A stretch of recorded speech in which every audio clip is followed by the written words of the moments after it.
The airport was louder than it had any right to be. People laughed. Children chased each other across the polished floor. Suitcases rolled past in every direction. Flight announcements echoed from the ceiling, as if the world expected everyone to keep moving. But my world had already stopped. How do you breathe when the person who taught your heart how to beat is about to walk away for 2 years? I kept asking myself that question as I buried my face against my husband's chest, hoping that if I held him tightly enough, time itself would refuse to move. "Don't cry," he whispered, his voice steady, even though I could hear the ache hiding beneath it. Don't cry? How could I not?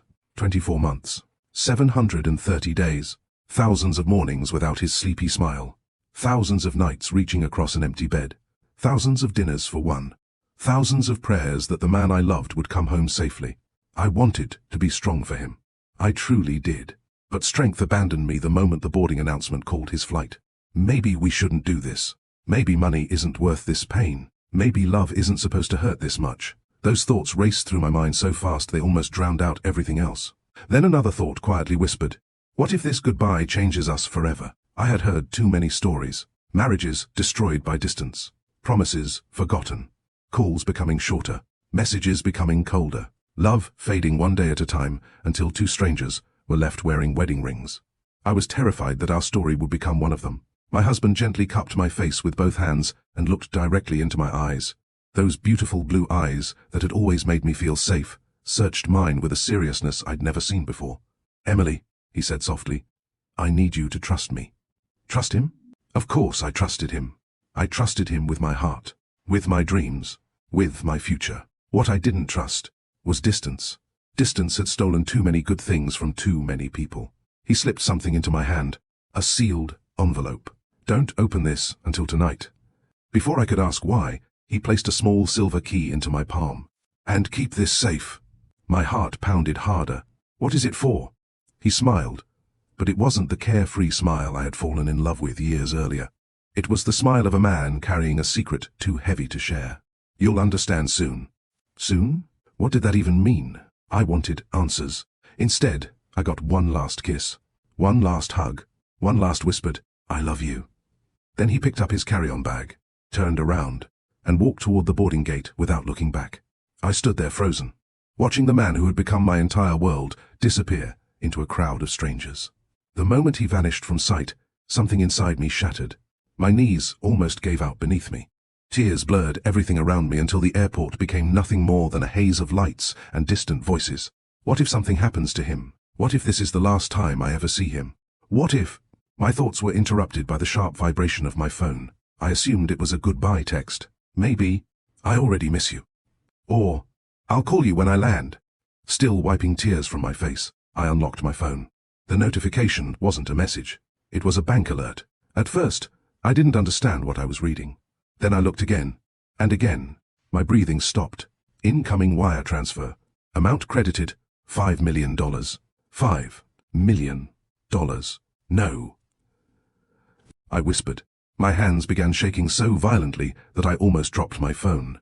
This has to be a mistake. People around me stared. I didn't care. I checked the amount again. The account number, my name, everything was correct. $5 million. Transferred by my husband. The same husband whose plane hadn't even left the runway yet. Before I could process what was happening, another notification appeared. This time, it was finally a message from him. It contained only one sentence. "Trust me, and don't let anyone convince you to open that envelope before tonight." I stared at those words while 1,000 questions screamed through my mind. Who was the man I married? Where did $5 million come from? Why had he hidden something this enormous from me? And why did I suddenly feel as though I knew less about my own husband than I did the day we first met? What I didn't know then was that the money wasn't the biggest surprise waiting for me.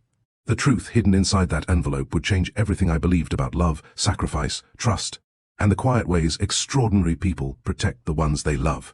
But before we continue, welcome to Love Stories by Mr. Johnson, the home of unforgettable stories that don't just entertain, they leave you with lessons that stay in your heart long after the story ends.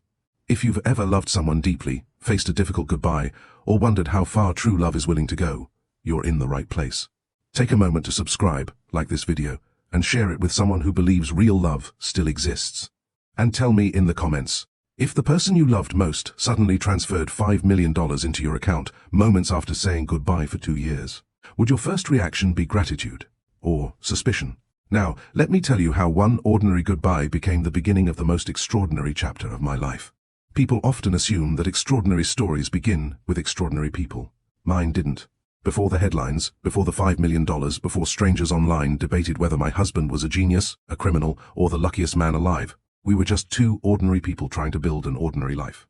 My name is Emily Carter, and at 29, I taught 3rd grade at Willow Creek Elementary School in a quiet suburb outside Charlotte, North Carolina. Teaching wasn't glamorous. It certainly wasn't lucrative. But every morning, 23 little faces reminded me why I had chosen this path. When one of my students finally understood a difficult math problem or proudly read an entire page without stumbling over a word, it felt like I had won the lottery. My paycheck never reflected the value of my work, but my heart did. I lived in a modest 1-bedroom apartment with faded beige walls, squeaky wooden floors, and a tiny balcony overlooking a parking lot that was always full. Every Friday evening, I watered the 2 plants I stubbornly refused to let die, cooked pasta because it was affordable, and called my mother before watching whatever old movie happened to be playing on television. My life wasn't exciting. It wasn't luxurious, but it was peaceful. At least, that's what I told myself. The truth was, beneath the routines and polite smiles, I carried a quiet fear that life was passing me by. Most of my college friends were climbing corporate ladders, buying beautiful homes, posting vacation photos from Italy or Hawaii, and announcing promotions that came with salaries I could barely imagine. Meanwhile, I celebrated finding cereal on sale. Sometimes, I wondered if I had settled for a life that was simply average. Then, on a rainy Thursday afternoon in late October, everything changed. It had been one of those exhausting school days where nothing seemed to go according to plan. A fire drill interrupted my reading lesson. One student spilled chocolate milk across 3 desks during lunch. Another burst into tears because her best friend wouldn't let her be first in line. By the time the final bell rang, I felt completely drained. Dark clouds covered the sky as I hurried toward the parking lot, clutching a stack of worksheets against my chest. Halfway there, I realized I had forgotten my umbrella inside my classroom. Perfect, I muttered, glancing at the rain that had grown heavier by the second. Just as I resigned myself to getting soaked, someone stepped beside me. An umbrella appeared over my head. "You look like someone who's had a very long day." The voice was calm, warm, and unfamiliar. I turned. Standing beside me was a man I had never seen before. He was tall, well over 6 feet, with short chestnut brown hair dampened by the mist. His blue eyes were striking, not because they were unusually bright, but because they held an unmistakable kindness. He wore faded jeans, work boots with traces of grease, and a navy jacket zipped halfway up. There was nothing flashy about him. No expensive watch, no designer clothes, no air of someone trying to impress anyone. If anything, he looked like someone who had spent the entire day working with his hands. "I'm Daniel," he said, offering a polite smile. "My niece is in Mrs. Henderson's class. I came to pick her up." "I'm Emily." "I figured," he replied. I frowned. "You did? You've got dry erase marker on your sleeve." I looked down. Sure enough, there was a bright blue streak across my cardigan. Embarrassed, I laughed. "I guess that's the universal teacher uniform. It suits you." Something about the way he said it made me smile. Not because it sounded flirtatious, because it sounded sincere. He walked me to my car beneath the umbrella. The rain hammered against the fabric above us, creating a comforting rhythm. When we reached my aging silver Honda Civic, I thanked him. He nodded politely. "I hope tomorrow is easier than today." "You can tell?" He chuckled. "You sighed 3 times during the 30-second walk from the school entrance." I blinked. "You counted?" "I notice things." That answer stayed with me long after he walked away. He notices things. Most people noticed appearances. Daniel noticed emotions. Over the next few weeks, I saw him several more times. Always on Thursdays. Always picking up his niece. Always greeting the teachers with quiet respect. Unlike some parents or guardians who rushed through the school doors while glued to their phones, Daniel made eye contact with everyone. He thanked the office staff. Held doors open. Helped another parent load a wheelchair into a van without being asked. Little things. The kind of things people rarely applauded, but I noticed. One Thursday afternoon, he found me struggling to carry several boxes of donated books to the library. Without saying a word, he picked up the heaviest box. "I've got those," he said. "You don't have to." "I know." He carried every single box anyway. When we finally reached the library, I laughed. "You know, most people would have used this as an excuse to ask for my phone number." He looked genuinely surprised. "Oh, I raised an eyebrow. I hadn't thought about that. For a brief second, I wondered if I had completely misread his kindness. Then he smiled. But now that you mention it, I couldn't help laughing. So, are you asking? Only if saying no won't make Thursdays awkward. It won't. Then, he reached into his jacket pocket and pulled out a small notepad. Not a phone. A notepad. You can write it here. I stared at the paper before bursting into laughter. Who still carries one of these? Mechanical engineers who keep forgetting to charge their phones. So, you're an engineer? That's what they pay me to be. What do they pay you to engineer? Industrial manufacturing equipment. It sounds complicated. It is. And boring? He pretended to think about it. Only when I'm explaining it. By the time I handed back the notepad with my number written neatly across the page, I realized something unexpected. For the first time in a very long while, I was looking forward to tomorrow. Little did I know that the quiet man who carried a notepad instead of relying on his phone would one day carry the weight of our future in ways I couldn't yet imagine. And the greatest secret of his life had already begun taking shape, long before he ever learned my favorite color or heard me say, "I love you." When Daniel called 2 days later, I almost didn't answer. Unknown numbers usually meant robocalls, telemarketers, or someone trying to sell me a warranty for a car that was old enough to qualify as a museum exhibit. But something told me to pick up. Hello? There was a brief pause. Hi, it's Daniel. I smiled before I even realized I was smiling. The mechanical engineer with the notebook? The one and only. I was beginning to think you lost the paper. I almost did, he admitted with a laugh. It accidentally went through the washing machine. And my number survived? Barely. I had to guess whether that was a 3 or an 8. So, this phone call is either incredibly romantic, or you accidentally invited the wrong woman to dinner. If you're Emily Carter, third-grade teacher, lover of mystery novels, and owner of a silver Honda that squeaks every time it turns left. I laughed. Okay. That's slightly impressive. I notice things. There it was again. Those 3 simple words. They weren't meant to impress me. They were simply who he was. He paid attention. Not to gossip. Not to appearances. To people. That Saturday evening, he picked me up for our first date. I expected somewhere expensive. Instead, he drove me to a small, family-owned diner, tucked between an old bookstore and a flower shop. The booths had cracked red leather seats. The coffee mugs didn't match. The jukebox in the corner looked older than both of us. I hope this is okay, he said as he opened the door for me. It's perfect. And it really was. There were no distractions, no loud music, no one trying to show off. Just 2 people talking. For nearly 4 hours, we talked about childhood dreams, family traditions, embarrassing school memories, books, faith, travel, the people who had shaped us. He spoke often about his late father, a machinist who had taught him that a person's character was measured by what they did when nobody was watching. My dad used to tell me something, Daniel said, stirring his coffee. What was that? If you ever become successful, let your generosity announce it before your mouth does. I tucked those words away without realizing how important they would become years later. What about your parents? He asked. My mom raised my younger brother and me after my dad left when I was 12. I'm sorry. I used to be angry. And now? I just hope he's okay. Daniel nodded. He didn't interrupt. He didn't offer cliches. He simply listened. That was another thing about him. He never tried to fix every problem. Sometimes, he just made sure you never felt alone carrying it. By the end of the evening, I knew more about Daniel than I had learned about some people I'd known for years. He volunteered at a local veterans center every other Saturday. He secretly paid for groceries whenever he saw an elderly person struggling at the checkout line. He donated blood regularly. He avoided debt whenever possible. He believed that promises should be treated like legal contracts. And despite earning a respectable salary as a mechanical engineer, he still drove a 10-year-old pickup truck. Why don't you buy something newer? I asked as he drove me home. He glanced at the dashboard. It still works. But you could afford better. So could a lot of people. I frowned. You don't like spending money? I like spending it on things that matter. What matters? He smiled. The future. At the time, I thought he simply meant retirement. I had no idea how literally he lived by those words. Over the next year, our relationship grew naturally. There were no dramatic declarations of love after 2 weeks. No whirlwind romance. No perfect fairy tale. There were ordinary moments. And somehow, those ordinary moments became extraordinary. Saturday morning grocery shopping. Cooking dinner together. Walking through neighborhood parks. Laughing over board games. Neither of us knew how to play correctly. One rainy Sunday, we spent 6 hours assembling a bookshelf because we kept putting the shelves in backward.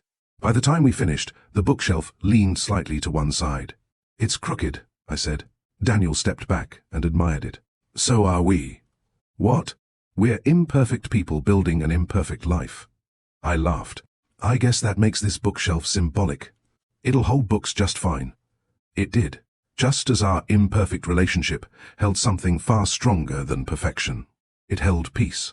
Months later, on Christmas Eve, Daniel invited me to volunteer with him at the community shelter instead of exchanging expensive gifts.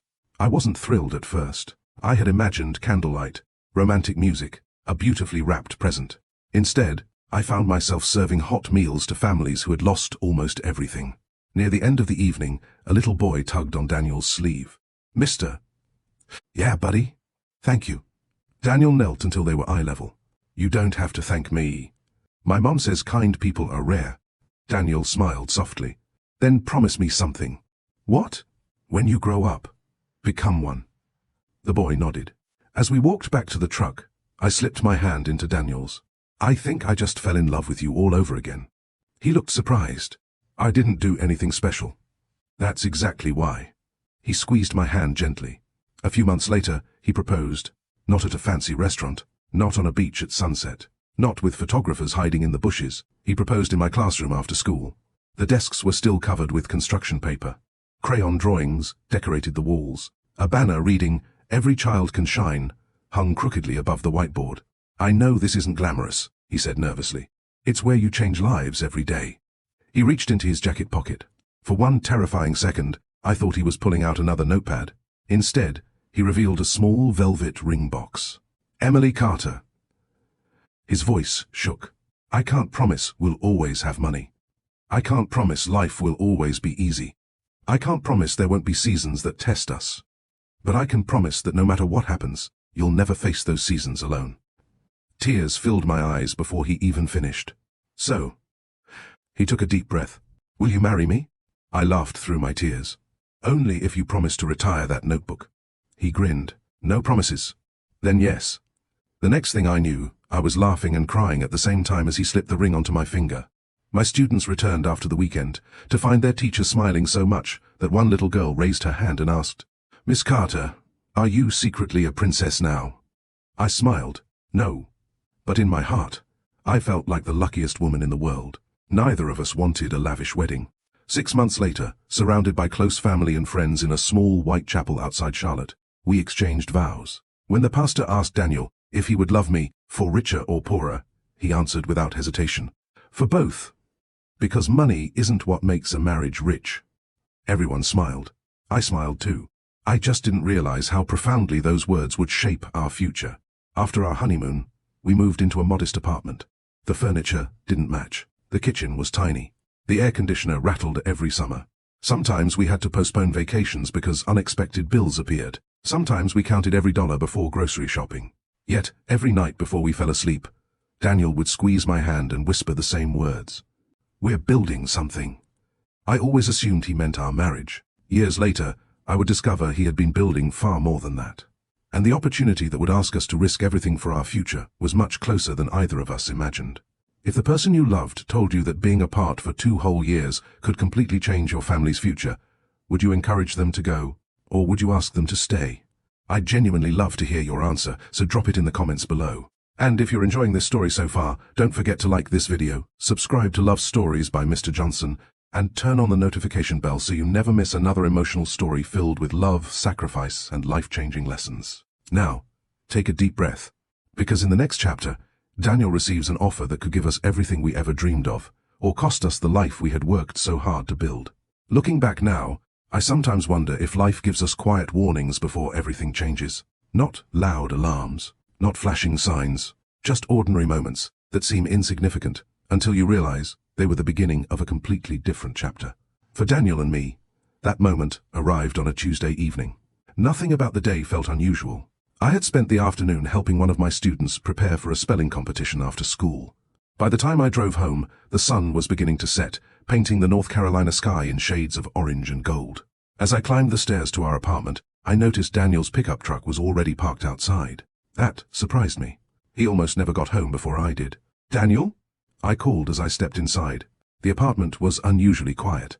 The familiar smell of garlic and onions drifted from the kitchen, but instead of finding him cooking, I saw him standing by the living room window. He wasn't looking outside.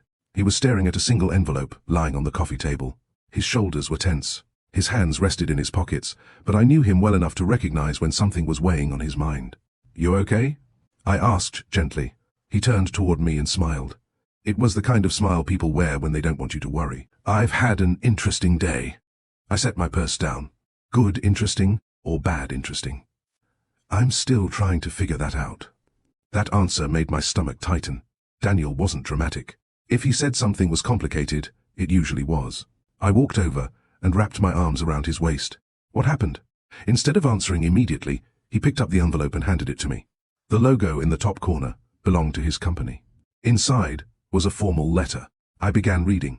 Halfway through the first page, my eyes widened. "Wait." I looked up at him. "This can't be real." "It is." The letter informed Daniel that he had been selected for an international engineering project unlike anything he'd worked on before. The company was partnering with several overseas manufacturers to design highly specialized industrial systems. The assignment would last 24 months, 2 years. My heart skipped a beat. I kept reading. Housing provided. Transportation covered. Health insurance included. Performance bonuses. A salary that was nearly 4 times what he currently earned. I stared at the final number several times, convinced I had added an extra 0 in my head. "Daniel." He nodded slowly. "I know." "No, you don't." "I think I do."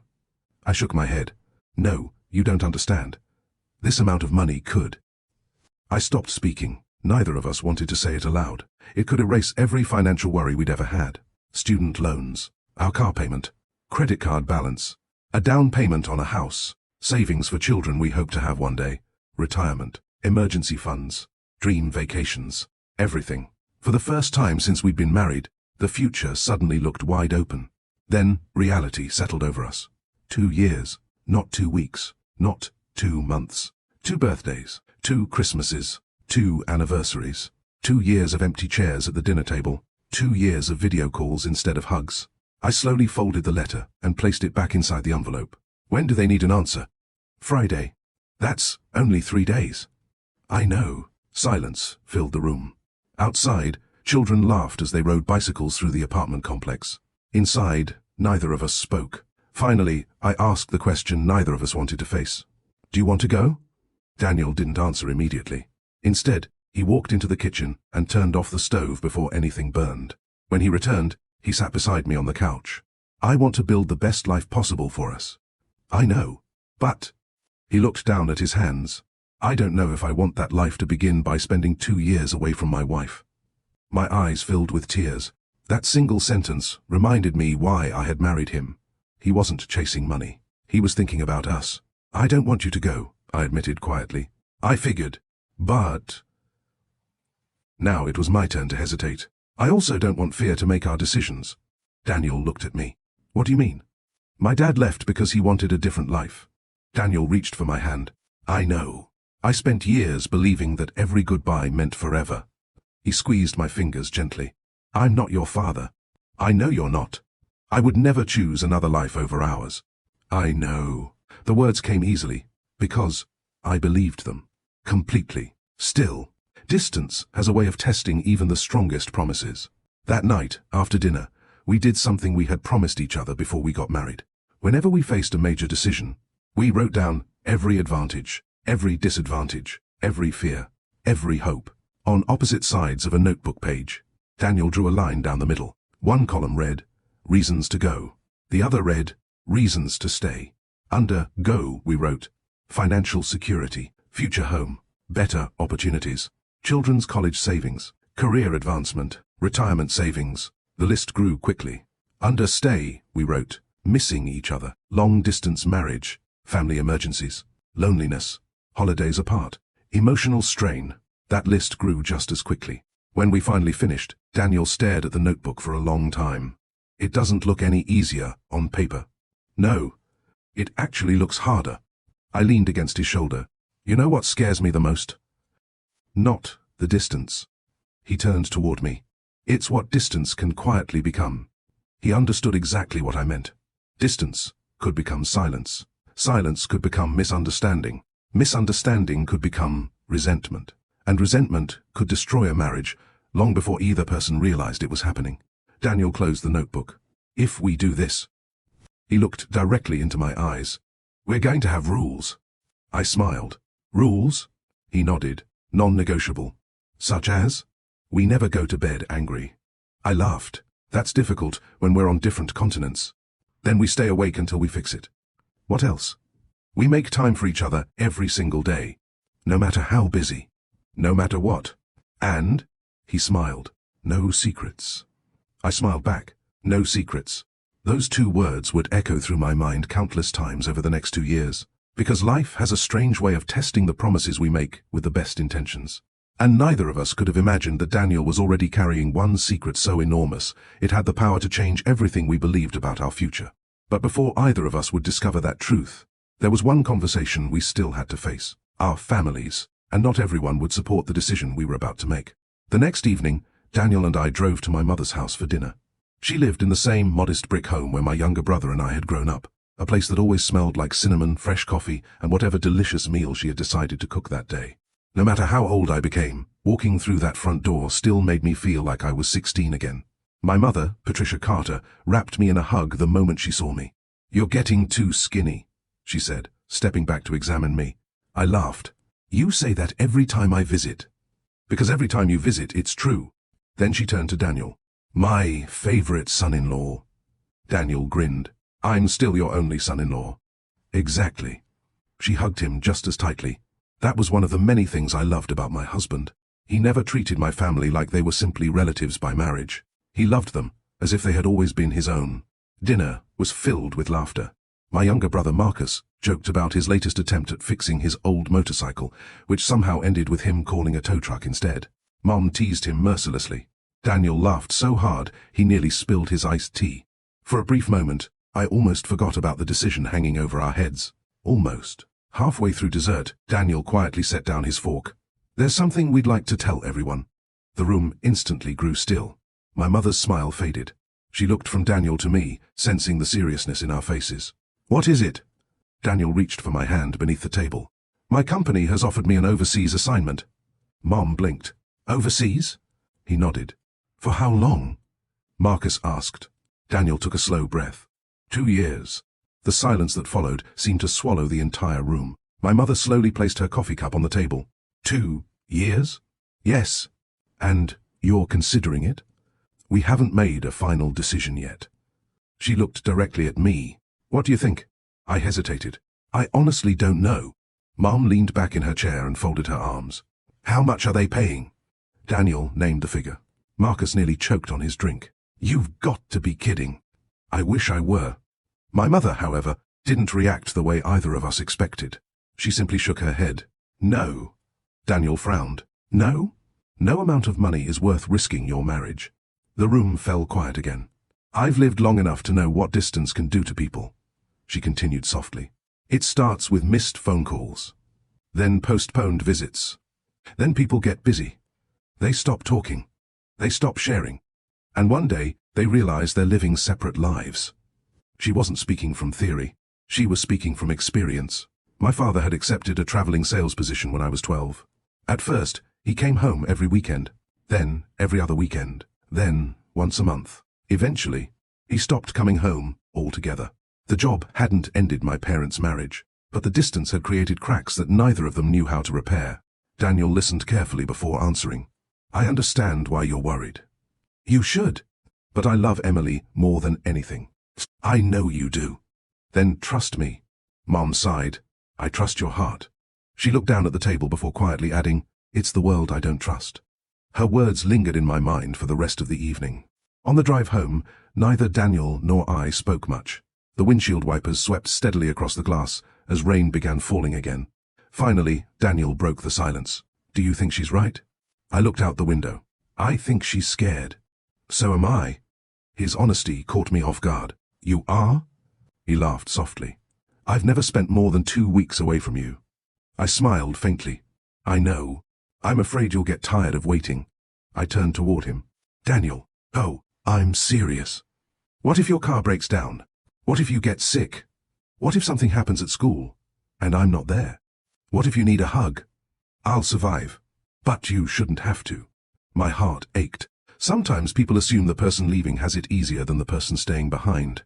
They imagine exciting adventures, new places, new experiences.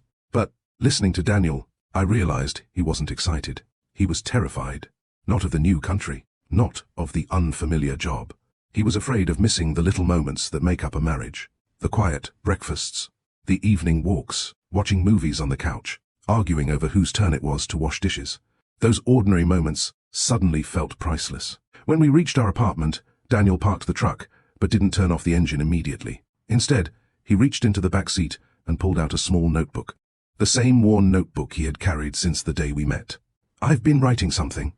He handed it to me. The first page read, "Our long-distance promise." Below the title were handwritten commitments. We will never lie to each other. We will make time for one meaningful conversation every day. We will pray together every Sunday, even if it's through a video call.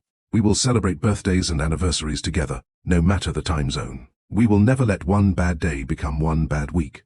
We will speak with kindness, especially when we're tired. We will remember that we're on the same team. I looked up, tears filling my eyes. "You wrote all this?" He nodded. "I needed to know we had a plan." I smiled through my tears. "You really do notice things." He chuckled. "I'm an engineer. What does that have to do with anything?" "We don't just build machines. We build systems that keep things working. And this," he gently tapped the notebook, "is the system that will keep us working." I leaned over the center console and kissed him. For several moments, neither of us said a word. Then Daniel took a deep breath. "I think I already know my answer." I searched his face. "So do I." The next morning, he called his supervisor. "I'll accept the assignment." The words were simple, but the moment they left his lips, it felt as though our lives had stepped onto a road from which there was no turning back. The following weeks passed in a blur. There were passport appointments, medical examinations, safety briefings, and endless paperwork. Our apartment slowly filled with checklists taped to the refrigerator. Vaccinations, travel insurance, emergency contacts, copies of important documents, international banking forms. Every completed task made the departure feel more real. Some nights, I caught Daniel sitting alone on the balcony after midnight, staring at the stars. When I asked what he was thinking about, he always gave the same answer. "I'm memorizing home." At the time, I thought he simply meant the apartment, the neighborhood, the city. Now I know he meant something much deeper. He was memorizing every laugh, every embrace, every ordinary moment with me, because he knew those memories would have to carry him through 2 long years. As the departure date drew closer, one question kept echoing in my heart. Were we preparing for the greatest opportunity of our lives? Or the greatest test our marriage would ever face? Neither of us knew the answer, but hidden beneath Daniel's calm smile was a secret he still hadn't shared. A secret so unbelievable that it would leave me questioning whether I had ever truly known the man I married. The morning Daniel left felt unreal. It was as though someone had pressed pause on the rest of the world while my heart raced ahead without me. Neither of us had slept much the night before. Our suitcases stood neatly by the apartment door, but every time I looked at them, I wanted to unzip them, unpack everything, and pretend none of this was happening. Instead, I made pancakes. Not because either of us was hungry, because it was our Saturday tradition. Daniel smiled as he watched me flip one that landed awkwardly against the edge of the pan. "You've been making pancakes for years," he teased. "I know. And they're still different every time. That's called creativity. I think it's called gravity." I laughed for the first time that morning. "Just eat your breakfast." "Yes, Mum." We ate slowly, stretching every minute together. No television, no phones, just quiet conversation. "You know," Daniel said after a while, "I'm going to miss this." "The pancakes?"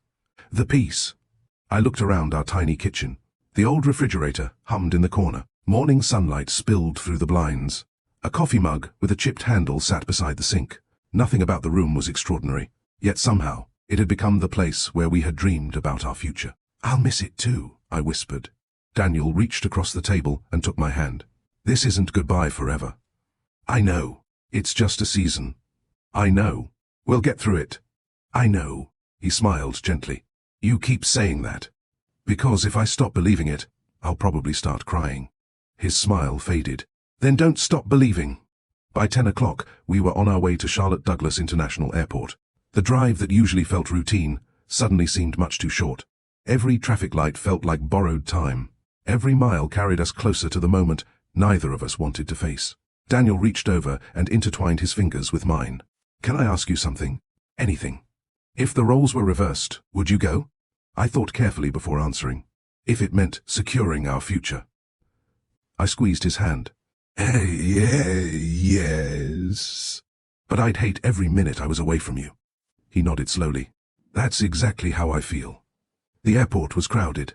Families hugged one another. Business travelers hurried towards security checkpoints. Children pressed their faces against enormous windows, pointing excitedly at airplanes taxiing across the runway. Life continued all around us. Yet for me, every sound seemed muffled, as if I were underwater. Daniel checked his luggage while I stood beside him trying to memorize every detail about him. The way his hair curled slightly at the back of his neck. The tiny scar near his left eyebrow from a childhood bicycle accident. The calm confidence in his posture. How could someone look so composed while leaving everything they loved behind? Once his bags disappeared onto the conveyor belt, there was nothing left to delay the inevitable. We found 2 empty seats near his departure gate. Neither of us spoke for several minutes. Finally, Daniel reached into his backpack. "I have something for you." My heart tightened. "You already gave me enough." "This isn't expensive." He handed me a small leather journal. The cover was dark brown with my initials carefully embossed in gold. "Open it." Inside, the first page contained a handwritten note. "For the days when you miss me more than words can explain."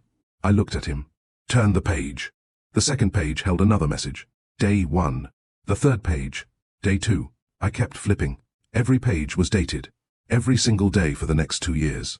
730 handwritten messages. Some were short. Some filled the entire page. Some contained memories. Others held encouragement. Many ended with the same sentence. "I love you today just as much as I did yesterday. And I'll love you even more tomorrow." Tears streamed down my face before I reached page 10. "You wrote all of this?" He nodded. "Over the past 8 months." 8 months? I worked on it during lunch breaks. My voice trembled. "Daniel, this must have taken forever." "Worth every minute." I closed the journal and hugged him tightly. "I don't deserve you." He rested his chin gently against the top of my head. "We don't earn love, Emily. We choose it." Those words settled deep within me. Love wasn't something measured by gifts or grand gestures. It was measured by daily decisions. Patient decisions. Faithful decisions. The kind made, even when nobody else was watching. An announcement echoed through the terminal. "Attention passengers traveling on flight 482 to Frankfurt." Daniel's flight. My stomach dropped. "They're boarding." I know. Neither of us moved. Instead, Daniel reached into the inside pocket of his jacket. This time he removed a cream-colored envelope. Unlike the journal, this one had been sealed carefully. Across the front, in his familiar handwriting, were just 6 words. "Open tonight, not 1 minute sooner." He placed it gently into my hands. "No matter what happens today." He paused. "Promise me you'll wait." I frowned. "Why?" "Because I need you to." "What if it's important?" "It is." "Then why make me wait?" A small smile crossed his face. "Because timing matters." Before I could ask another question, he reached into his pocket again. This time he placed a tiny silver key in my palm. It was smooth, old-fashioned, and surprisingly heavy. "What does this open?" "You'll find out." "Daniel." I know you're curious." "Curious isn't the word I'd use." He laughed softly. "I need one more promise." "What?" "No matter what anyone tells you today." His expression suddenly turned serious. "Don't panic." The words sent a chill down my spine. "What do you mean?" He simply shook his head. "You'll understand later." Before I could press him further, the boarding announcement repeated. This time, passengers began lining up. My heart pounded so loudly I could barely hear anything else. I looked down at the envelope, then at the key, then back at the man I loved. 1,000 questions crowded my mind. Why today? Why all the mystery? Why did he seem so calm? Most importantly, what wasn't he telling me?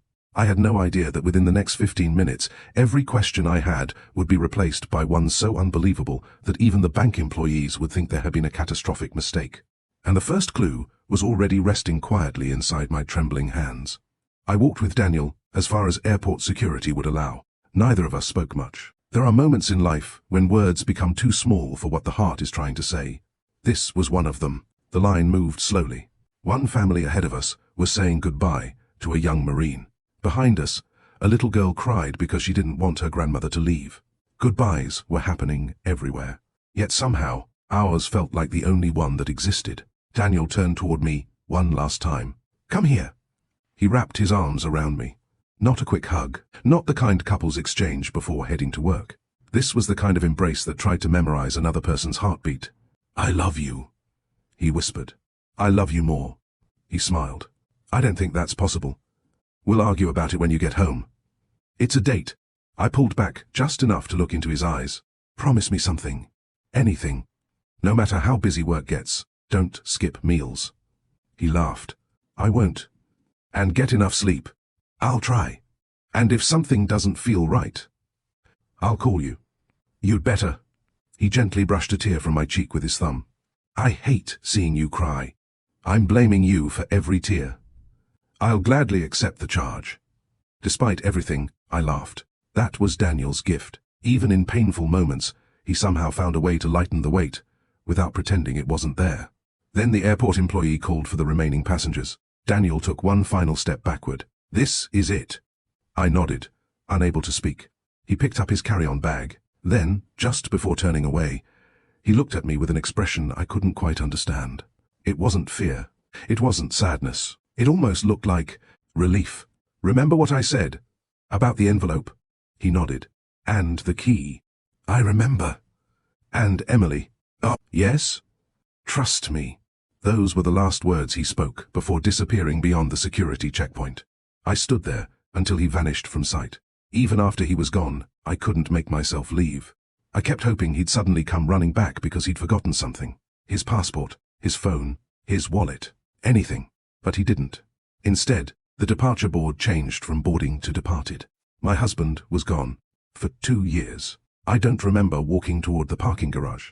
I don't remember pressing the elevator button. I don't remember reaching my car. Grief has a strange way of stealing ordinary memories. I only remember sitting behind the steering wheel with my forehead resting against it, letting the silence swallow me. The passenger seat looked painfully empty. Just an hour earlier, Daniel had been sitting there teasing me about my driving. Now, nothing. I started the engine, then turned it off again. I wasn't ready to drive. I reached into my purse and pulled out the leather journal he'd given me. With trembling fingers, I opened to the first page. Day 1. "Emily, if you're reading this, it means I've already boarded my flight. I know you're probably crying right now because you always cry first and ask questions later." A weak smile crossed my face. He wasn't wrong. "So, here's your first assignment. Take a deep breath, drink some water, and remember this. Distance measures miles, not love." Fresh tears blurred the ink. "How do you always know exactly what I need?" I whispered. I closed the journal and held it against my chest. Then my phone vibrated. I assumed it was Daniel. Maybe he'd found Wi-Fi before takeoff. Maybe he wanted to tell me he loved me one more time. Without looking, I answered. "Daniel? Good afternoon. May I please speak with Mrs. Emily Carter?" The voice belonged to a woman. Professional. Calm. "This is Emily. Mrs. Carter, my name is Sandra. I'm calling from First National Bank's wire transfer department." I frowned. "My bank?" "Yes, ma'am. We need to verify a transaction that was just credited to your account." My stomach tightened. "A transaction?" "Yes. I think you've reached the wrong person. Can you confirm the last 4 digits of your account number?" She read them aloud. They were correct. "What happened?" I asked. "There has been an incoming international wire transfer." "I wasn't expecting one." "We understand. What was the amount?" There was a brief pause. Then she answered, $5 million United States dollars. Everything inside me stopped. "I'm sorry." I actually laughed. "I think you have the wrong account." "No, ma'am. The transfer has already cleared our initial verification system." "That's impossible." "I understand your concern." "No. No." I shook my head even though she couldn't see me. "You don't understand. My husband just left for work overseas." "Yes, ma'am. The sender's information matches your husband's legal name." My heart began pounding so hard it hurt. That can't be right. "I'm looking directly at the documentation. I think someone's committing fraud.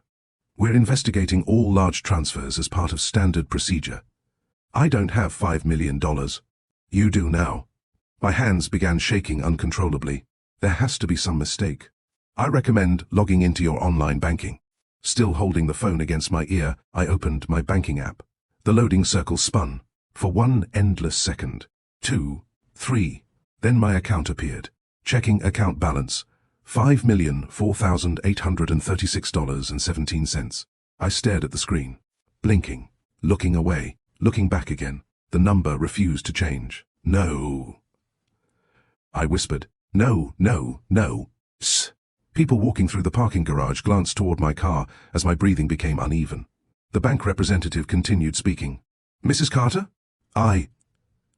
Words failed me. I see it. We'll need you to visit your nearest branch today to complete additional verification. Mrs. Carter? I don't understand. We'll explain everything we can once you've arrived. The call ended. For several seconds, I simply sat there. $5 million. The number echoed through my mind like a broken record. Daniel. The transfer. The envelope. The key. His words. Trust me. My phone vibrated again. This time, it really was Daniel. With trembling hands, I opened the message. There were only 2 sentences. Everything is legal. Everything is yours. Please don't let fear make your decisions today. Wait until tonight. Then open the envelope. That was it. No explanation, no details, nothing. I immediately pressed the call button. Calling. One ring, then another, straight to voicemail. I tried again. Voicemail. Again, nothing. His flight had already taken off. He was somewhere above the Atlantic Ocean. Completely unreachable. I leaned back against the driver's seat, my mind racing faster than it ever had before. $5 million. A sealed envelope. A mysterious key. A husband who had just vanished across an ocean. And absolutely no idea what any of it meant. One thing, however, was suddenly very clear. The 2 years ahead of me were not beginning with loneliness alone. They were beginning with a mystery so extraordinary that it would test not only my trust in Daniel, but everything I believed I knew about the man I had married. I drove straight to the nearest First National Bank branch. I don't remember obeying traffic lights. I don't remember turning onto Main Street.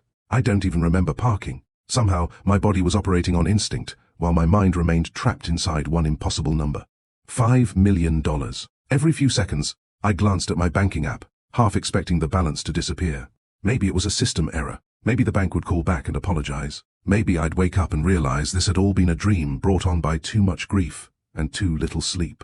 But the number never changed. When I stepped through the bank's glass doors, the cool air conditioning sent a chill through my body. A receptionist looked up and smiled politely. Good afternoon. How may I help you? My name is Emily Carter. Her smile faded the instant she heard my name. Oh, yes, Mrs. Carter. She stood immediately. They're expecting you. Expecting me. That made my stomach tighten even more. She led me past several offices to a conference room where 2 people were already waiting. One introduced himself as Michael Reynolds, the branch manager. The other was a woman in a Navy business suit named Angela Brooks, who worked in the bank's fraud and compliance department.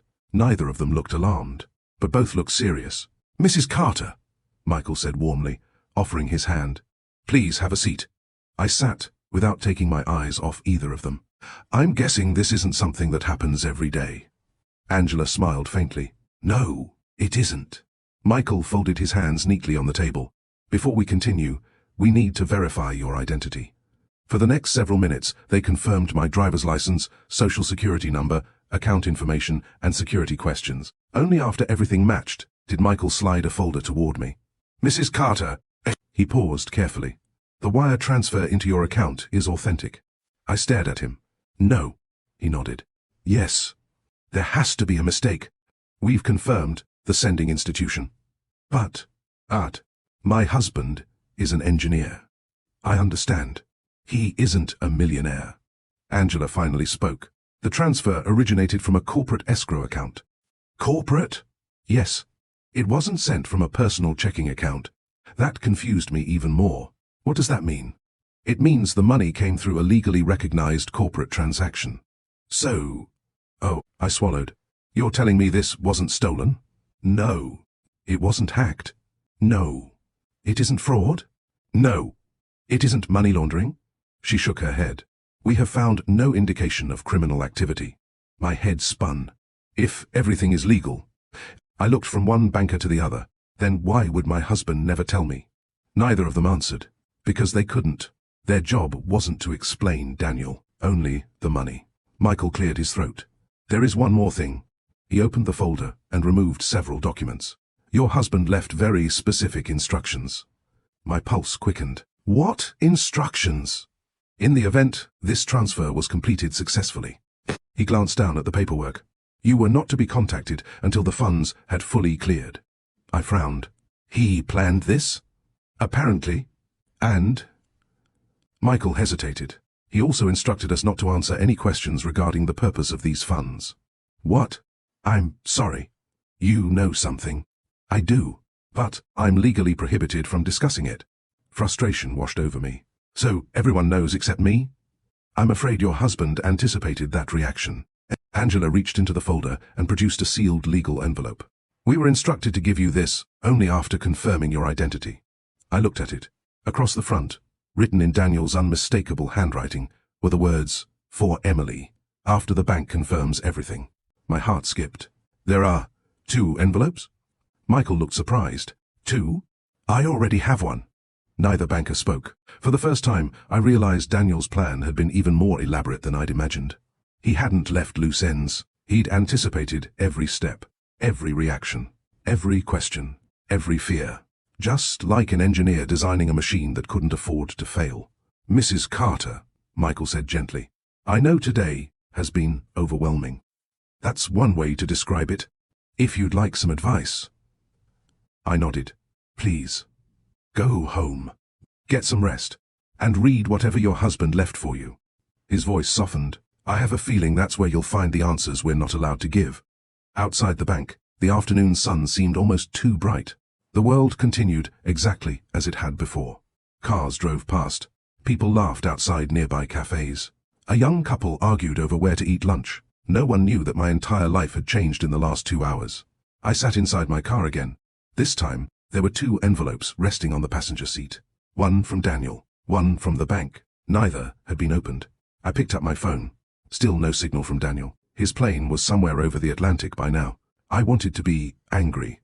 I wanted to demand answers. Instead, I missed him. Terribly. For the first time since we met, there was a wall between us that I couldn't climb over with a phone call or a conversation. He knew everything. I knew almost nothing. And somehow, he expected me to trust him anyway.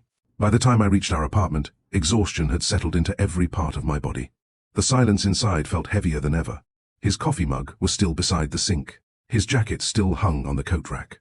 A pair of work boots remained neatly by the front door because they were too worn out to take overseas. Everything looked exactly as he'd left it. I picked up one of the boots and smiled through fresh tears. You forgot these, I whispered. Then I laughed softly at myself. No. You left them on purpose. Daniel never forgot things. Not important things. I carried both envelopes into the living room and placed them carefully on the coffee table. Beside them lay the small silver key. 3 mysteries. One afternoon. One husband who seemed to have planned every second of this day months in advance. I glanced at the clock. 4:18 p.m. The envelope he'd handed me at the airport was still unopened. His exact words echoed in my mind. Open tonight, not 1 minute sooner. I could break my promise. No one would know. Daniel certainly couldn't. He was thousands of miles away. I reached toward the envelope. My fingers stopped just above it. Would opening it early really matter? Or had he simply wanted to build suspense? I rested my hand on top of the envelope. My heart raced. Every instinct told me to tear it open. But another voice, quieter and steadier, reminded me of something Daniel had once said on our wedding day. Trust isn't proven when everything makes sense. Trust is proven when it doesn't. Slowly, I pulled my hand away. No, I whispered. I gave you my word. The answers could wait a few more hours. What I didn't know was that inside that envelope wasn't just a letter. It was the first piece of a story my husband had been writing in secret for years. And by the time I finished reading it, I would never look at our marriage, or the sacrifices he'd made, the same way again. The longest hours of my life stretched between 4 o'clock and 8. I tried everything to distract myself. I folded laundry that didn't need folding. I watered the plants twice. I reorganized the pantry. I even started grading a stack of spelling quizzes from my students, but after reading the same sentence 3 times, I realized I hadn't absorbed a single word. My eyes kept drifting back to the coffee table, the 2 envelopes, the silver key. Daniel's leather journal. It felt as though every object in that room was quietly waiting for the same moment. Finally, the clock read 8 p.m. I took a deep breath. This is it. I sat on the couch, switched off the television, silenced my phone, and whispered a short prayer. God, whatever I'm about to read, help me understand. With trembling fingers, I picked up the cream-colored envelope Daniel had handed me at the airport. The seal broke with the softest sound. Inside wasn't one letter, it was several. Each was neatly folded and numbered. Read first, read second, read third. Beneath them rested a small flash drive. My heart raced. Daniel hadn't simply left me a message. He had prepared an entire explanation. I unfolded the first letter. The familiar handwriting instantly made tears blur my vision. My dearest Emily, if you're reading this, then I've already left, and I imagine you're wondering whether your husband has completely lost his mind. A few hours ago, your phone probably received a bank alert that made absolutely no sense. You probably tried calling me. You probably thought someone had made a terrible mistake. And if I know you as well as I think I do, you've already apologized to at least 3 different bank employees for asking too many questions. Despite everything, I laughed. He's unbelievable. He had predicted almost every detail of my day. I continued reading. Before I explain anything else, I need you to know one thing.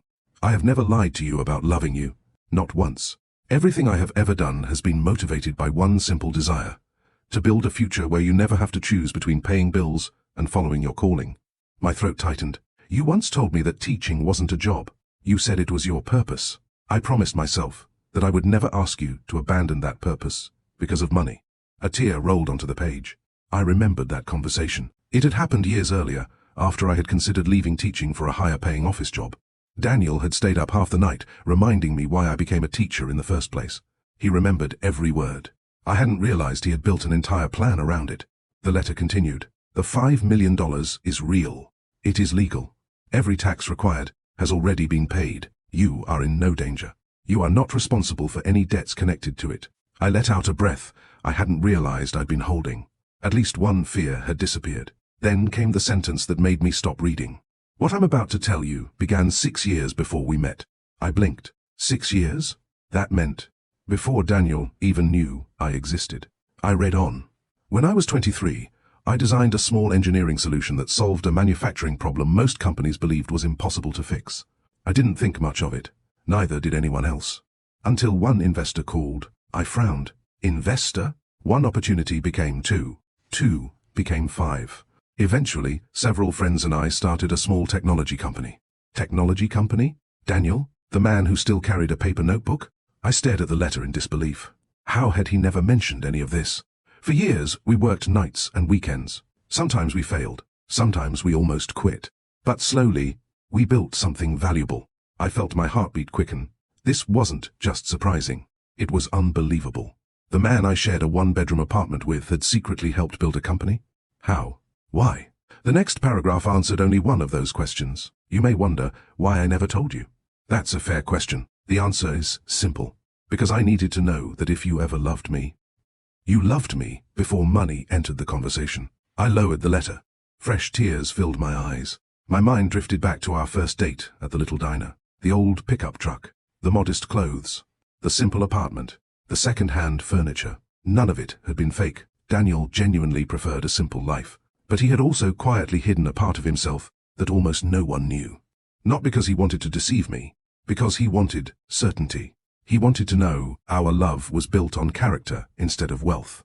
I understood his reasoning, but it still hurt. Not because he had money, because he had carried such a heavy secret alone. I unfolded the second letter. My sweet Emily. If you've made it this far, you're probably feeling 2 emotions at the same time. Confused and slightly annoyed with me. I couldn't help smiling. You know me too well. You have every right to ask why I didn't trust you with this sooner. The truth is, it wasn't that I didn't trust you. I didn't trust what sudden wealth can do to ordinary lives. I've watched friendships disappear because of money. I've watched brothers sue one another. I've watched marriages collapse under the weight of greed. I wanted our marriage to become strong before our bank account became large. I sat back against the couch. His words settled deep inside me. Money doesn't create character. It reveals it. Daniel had wanted us to build our foundation first. The house could come later. The second page continued. 3 months ago, our company was purchased by an international engineering corporation. As one of the original founders, I received compensation far beyond anything I ever imagined. The transfer you receive today represents your share of our future. Your share, not my money. Our future. Even now, he wasn't thinking about himself. He was thinking about us. At the bottom of the page, one final sentence caught my attention. Tomorrow morning, take the silver key to the place where our story truly began. I looked toward the tiny silver key lying on the coffee table. The place where our story began? The elementary school? The diner? The park? My mind raced through every possibility. Then I noticed something tucked inside the envelope. A small photograph. It was old, faded, taken years before I had ever met Daniel. He stood beside 3 other young engineers in front of a modest warehouse, all wearing hard hats and smiling like men with impossible dreams. Written on the back were 6 words. Every great future starts very small. I held the picture against my chest and closed my eyes. For years, I had believed I knew every chapter of my husband's story. Tonight, I discovered there were entire volumes he had carried silently, not out of pride, but out of patience, love, and an unwavering desire to protect the life we were building together. Yet the biggest surprise wasn't in the letters. It wasn't the company. It wasn't even the $5 million. It was whatever waited behind the lock that matched the silver key. And somehow, I knew that whatever I was about to unlock the next morning would answer one question, while creating 100 more. I barely slept that night. Every time I closed my eyes, another sentence from Daniel's letters replayed in my mind. I wanted our marriage to become strong before our bank account became large. Every great future starts very small. Take the silver key to the place where our story truly began. By 6 o'clock the next morning, I was already dressed. The silver key rested in my jacket pocket. The old photograph and Daniel's letters were tucked carefully inside my purse. I stood in our apartment for a moment before leaving, glancing around at the little home we had built together. The worn couch we'd bought from a retired couple. The dining table Daniel had repaired instead of replacing. The bookshelf we assembled backward on that rainy Sunday. Suddenly, every object seemed to carry a deeper meaning. Had Daniel been saving money every time he repaired something instead of buying new? Had every simple choice been part of a plan that stretched back years? As I locked the apartment door behind me, one thought stayed with me. How many sacrifices had I mistaken for ordinary habits? The address attached to the key wasn't written anywhere in the letters. Instead, I noticed something engraved on the key itself. Unit 14B, nothing else. No street, no city, just those characters. Confused, I called the number printed on the back of the business card that had come inside the bank's envelope. A calm voice answered almost immediately. Good morning. Reynolds and Carter Legal Services. Hi, my name is Emily Carter. There was a brief pause. Mrs. Carter? The woman sounded as though she had been expecting my call. My name is Linda. Mr. Harrison asked me to assist you today. I think I need help finding somewhere. Unit 14B? I froze. How did you know? She chuckled softly. Your husband was very thorough. Of course he was. He left instructions that if you called before 9 this morning, I should simply give you the address and wish you a pleasant day. I couldn't help smiling. Did he really think of everything? I've worked in law for 22 years. She paused. I've never seen anyone prepare so carefully for someone they loved. Her words settled warmly in my heart. She gave me the address. It wasn't across town. It wasn't in another city. It was only 15 minutes away. An industrial district I had driven past hundreds of times without paying attention. When I arrived, I expected to see a warehouse.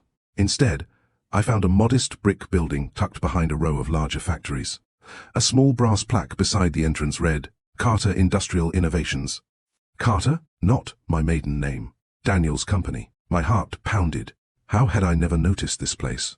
Then again, why would I have? I'd never had a reason to visit this part of town. The parking lot held only a handful of cars. The building looked quiet, almost forgotten. I climbed the front steps and unlocked the glass door with the silver key. The lock clicked instantly. He had been right. The key belonged here. Inside, sunlight filtered through tall windows onto polished concrete floors. The reception area was simple. No expensive artwork, no flashy decorations. Just clean walls, a reception desk, and a framed quote hanging behind it.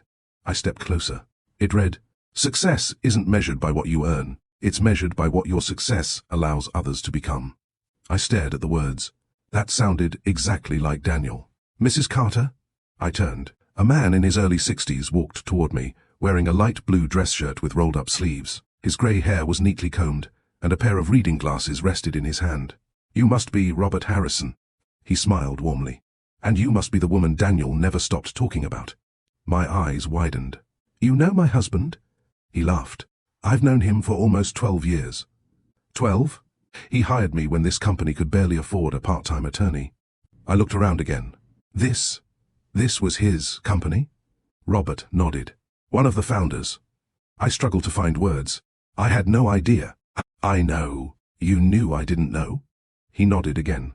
Daniel made every shareholder, employee, attorney, and investor sign strict confidentiality agreements regarding his personal ownership. Why? Because he wanted to protect his family. I shook my head in disbelief. My husband was living in a one-bedroom apartment. So was I. What? Robert laughed. The first 5 years, none of us lived extravagantly. But why? Instead of answering immediately, he gestured toward a conference room. Come. We sat across from one another at a large wooden table.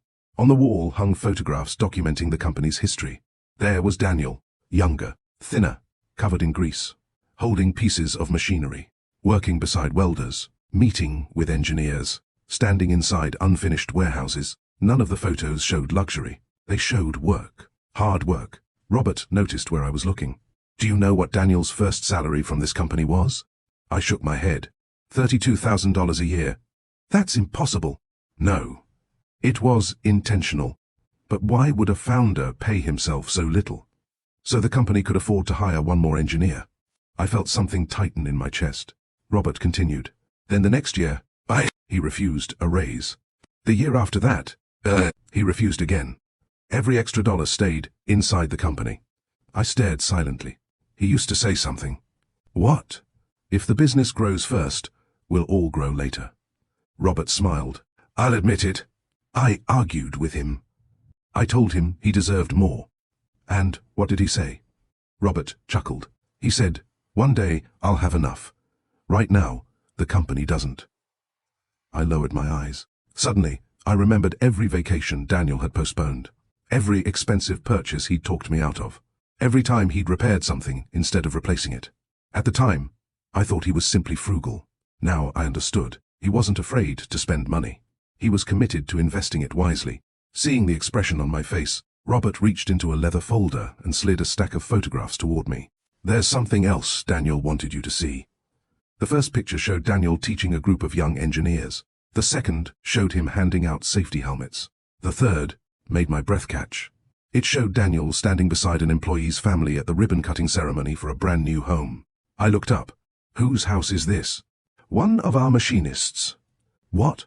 He lost his home after his wife was diagnosed with cancer. Robert smiled softly. Daniel quietly paid off their mortgage. I stared at him. He never told anyone? Only the accountant. Another photograph. Another family. Another smiling child. What about this one? A single mother who worked in quality control.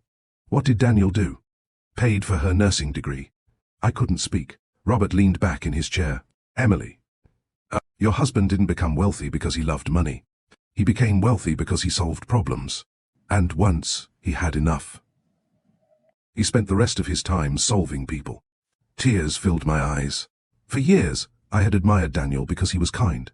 Now I realized his kindness had stretched far beyond anything I had ever imagined. But Robert wasn't finished. There is one room in this building you've never seen. He stood. And Daniel specifically asked me not to show it to you. He smiled knowingly. Until today. My heart began racing again. What room? Without answering, Robert walked toward a hallway at the back of the building. He stopped in front of a large wooden door. Above it hung a simple bronze plaque. 3 words, Future Dreams Room. He reached for the handle, then looked back at me. What you're about to see explains why your husband could walk away from $5 million without changing the way he lived. I took a slow breath. Nothing, not the letters, not the money, not even the secret company, had fully prepared me for what waited behind that door. For a moment, I couldn't move. The bronze plaque on the door seemed almost too simple. Future Dreams Room. Not executive office. Not boardroom. Not founder's suite. Just 3 ordinary words. Robert noticed my hesitation. Whenever you're ready. I slowly reached for the doorknob. The moment the door opened, I expected to find a luxurious office. Leather furniture. Awards. Expensive artwork. Something worthy of the man who had quietly built a company worth millions. Instead, I stood frozen. The room looked nothing like an executive suite. It looked like a classroom. Whiteboards covered nearly every wall. Shelves overflowed with notebooks, engineering textbooks, and binders. There were wooden tables instead of polished desks. Old coffee mugs sat beside stacks of blueprints. A large corkboard displayed dozens of handwritten notes pinned beside photographs of employees and their families. At the center of the room stood a single drafting table. On it rested Daniel's worn leather notebook, the same notebook he had carried the day we met. My fingers brushed across its familiar cover. "You left it here," I whispered. Robert smiled. He actually kept 3 notebooks. 3? 1 for engineering, 1 for personal goals, and 1... He pointed toward the notebook in front of me. "For people? For people? Go ahead." I carefully opened it. The first page wasn't filled with equations. It wasn't financial planning. It wasn't business strategy. Instead, it was a list of names. Beside every name were handwritten notes. Carlos, daughter begins college next year. Wants to study medicine. Find scholarship options. Melissa, caring for elderly father. Flexible schedule may help. James, excellent mechanic. Needs leadership training. Potential supervisor. Angela, quiet but brilliant. Encourage her to patent her design. I turned another page. More names, more dreams, more reminders. Another page, another. Every employee had a story. Every story had a plan. Tears blurred my vision. "He remembered all of this?" Robert nodded, without fail. Every Monday morning, before discussing company profits, he smiled. Daniel asked one question. "And what was it? Who's struggling this week, and how can we help?" I covered my mouth. The room suddenly felt sacred, not because of money, because of compassion. Robert walked toward one of the whiteboards. Written across the top in bold marker were 5 words. "Why we build what matters." Beneath the heading was a handwritten list.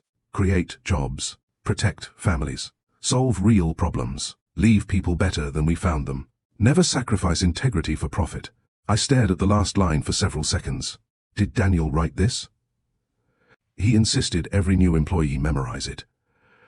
Robert folded his arms. "You know..."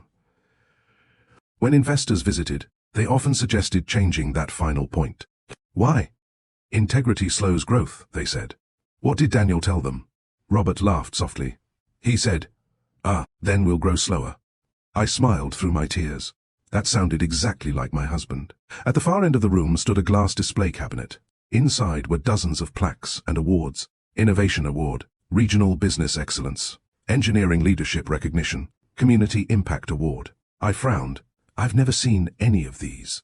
"You weren't supposed to." "What do you mean?" Daniel refused to display them at home. "Why?" He said, "Awards collect dust. But people remember kindness." I shook my head in disbelief. How many times had he come home after receiving another award without saying a word? How many accomplishments had he quietly tucked away because he believed humility mattered more than recognition? Robert opened a drawer beneath the drafting table. Inside lay dozens of sealed envelopes. Every one carried a handwritten label. "If Carlos becomes plant manager. When Melissa finishes nursing school. For Angela's wedding day. If James ever doubts himself again." "What are these?" I whispered. "Letters." "To employees?" Robert nodded. Daniel believed encouragement should outlive the moment. He wrote letters? Hundreds. He never mailed them immediately. Why not? He waited until people needed them most. I smiled. Just like my letters. Daniel hadn't only prepared messages for me. He had spent years preparing hope for everyone around him. As we continued through the room, one corner caught my attention. A large framed blueprint hung beneath soft lighting. At first glance, it looked like architectural plans. Then I noticed the title, The Carter Family Learning Center. "What is this?" Robert's expression softened. "Your husband's biggest dream?" I stepped closer. The blueprint showed an education center with classrooms, a library, science labs, a technology workshop, and community spaces. At the bottom was a handwritten note.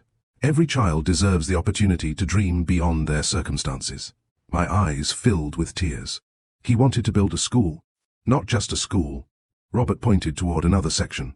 Adult education, trade skills, scholarships, financial literacy classes, parenting workshops. He believed communities become stronger when knowledge is shared. I remembered all the evenings Daniel had asked about my students, every struggling child, every success story. He had listened with genuine interest. Now I understood why. Teaching wasn't just my passion. It had quietly become part of his vision too. Robert reached into his briefcase. "There's one final thing." He handed me a thick folder. Across the front, in Daniel's handwriting, were the words, "For Emily's eyes only." Inside were financial statements, investment reports, legal documents. Everything was organized with astonishing precision. On top rested another letter. My hands trembled as I unfolded it. "My sweet Emily, if you're reading this inside the Future Dreams room, then you've now seen the part of my life I was waiting to share with you. I know you're probably wondering why I didn't bring you here sooner. The answer is simple. Dreams grow best when they're protected. Too many beautiful plans disappear because they're shared before they're ready. I wanted to show you this place only after I knew it could no longer be taken away." I swallowed hard. The $5 million isn't the destination, it's a tool. Money is wonderful at building buildings, but only character can build homes. Money can create opportunities. Only compassion can change lives. If we ever become known for our wealth, we've failed. If we're remembered because people lived better after meeting us, then we'll have succeeded. By now, tears were flowing freely. I had spent the last 24 hours believing Daniel's greatest secret was his success. I had been wrong. His greatest secret wasn't how much he had earned. It was how carefully he had protected his heart from letting success change who he was. Robert quietly waited until I finished reading. Finally, he spoke. "There's something Daniel asked me to tell you in person." I looked up. He said, Robert smiled. "If Emily cries, remind her that this isn't my legacy yet." I frowned. "What does he mean?" He said, "Our real legacy begins the day we decide how to use what's been entrusted to us." I looked back at the blueprint of the Learning Center. For the first time since Daniel boarded that plane, I understood something important. The $5 million wasn't a reward. It was a responsibility. And somewhere over the Atlantic Ocean, my husband wasn't simply working to earn more money. He was trusting me to protect the purpose behind everything we had been given. What neither of us could have imagined was that before the first month of his assignment ended, someone from his past would emerge with accusations powerful enough to threaten not only his reputation, but the very foundation of the trust we had spent years building. Before we continue, I want to hear from you. If you discovered that your spouse had quietly built a fortune, not out of greed but to protect your future and help others, would you feel grateful? Or would you feel hurt that they kept such a life-changing secret from you? Share your honest answer in the comments. I read them all, and I'd love to know what you would do in Emily's place. If this story has touched your heart so far, please like this video, subscribe to Love Stories by Mr. Johnson, and turn on the notification bell so you never miss another unforgettable story filled with love, sacrifice, hope, and powerful life lessons. Trust me, you won't want to miss what happens next. The greatest test of Daniel and Emily's marriage isn't behind them. It's only just beginning. People often think the hardest part of a goodbye is the moment someone leaves. They're wrong. The hardest part is waking up the next morning and remembering they're still gone. The apartment felt unfamiliar without Daniel, not because anything had changed, but because nothing had. His favorite coffee mug still sat in the cabinet. His running shoes were still neatly lined up beside the front door. His favorite grey hoodie still hung behind our bedroom door because he said it was too comfortable to throw away. Every corner of our home quietly reminded me of him. I stood in the kitchen staring at 2 coffee mugs before realizing I only needed one. Old habits don't disappear overnight. They linger, sometimes painfully. I poured the extra coffee into the sink and whispered, "I miss you already." The silence answered me. Monday morning arrived far too quickly. For the first time since Daniel's departure, I returned to Willow Creek Elementary. The children, of course, had no idea my world had been turned upside down. To them, I was simply Miss Carter, the teacher who smiled too much, the one who turned multiplication tables into songs, the one who always kept extra crayons for students who forgot theirs. As soon as I walked into my classroom, 8-year-old Lily ran toward me. "Miss Carter!" She threw her little arms around my waist. "You came back!"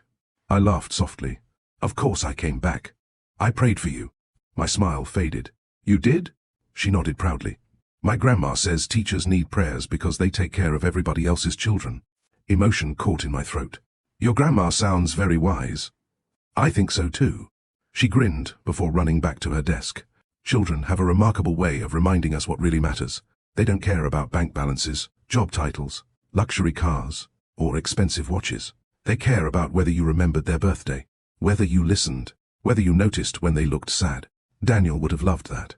He often said children measure success far more accurately than adults. That afternoon, during recess, my colleague and closest friend, Sarah Mitchell, found me sitting alone on a bench. She handed me a bottle of water. "You're thinking again. Is it that obvious? You've been staring at the playground for 5 straight minutes." I smiled weakly. "I'm trying to figure out what my life is now." She sat beside me. "How's Daniel? Still traveling? And?" I hesitated. I hadn't told anyone about the $5 million, not even Sarah. Daniel had trusted me. Until I understood everything myself, I wanted to honor that trust. "I just miss him." Sarah nodded knowingly. "You know, my husband traveled for 6 months when we were first married. How did you survive?" She laughed. "Poorly." That made me laugh too. "But we learned something important." "What?" "Missing someone isn't a sign that you're weak. It's proof they matter." Her words stayed with me long after recess ended. That evening, I kept another promise. At exactly 7 o'clock, my phone rang. Daniel calling. The moment I answered, neither of us spoke. We simply smiled. Seeing his face again, even through a screen, felt like taking my first full breath in days. "You look tired," I said. "So do you." "I've been worried." "I know." He looked around before lowering his voice. "I'm in my temporary apartment. How is it?" He laughed. "Let's just say your pancakes are already winning the competition." I smiled. "That bad?" "I accidentally burned instant noodles." I burst into laughter. "You burned noodles?" I didn't know that was possible either.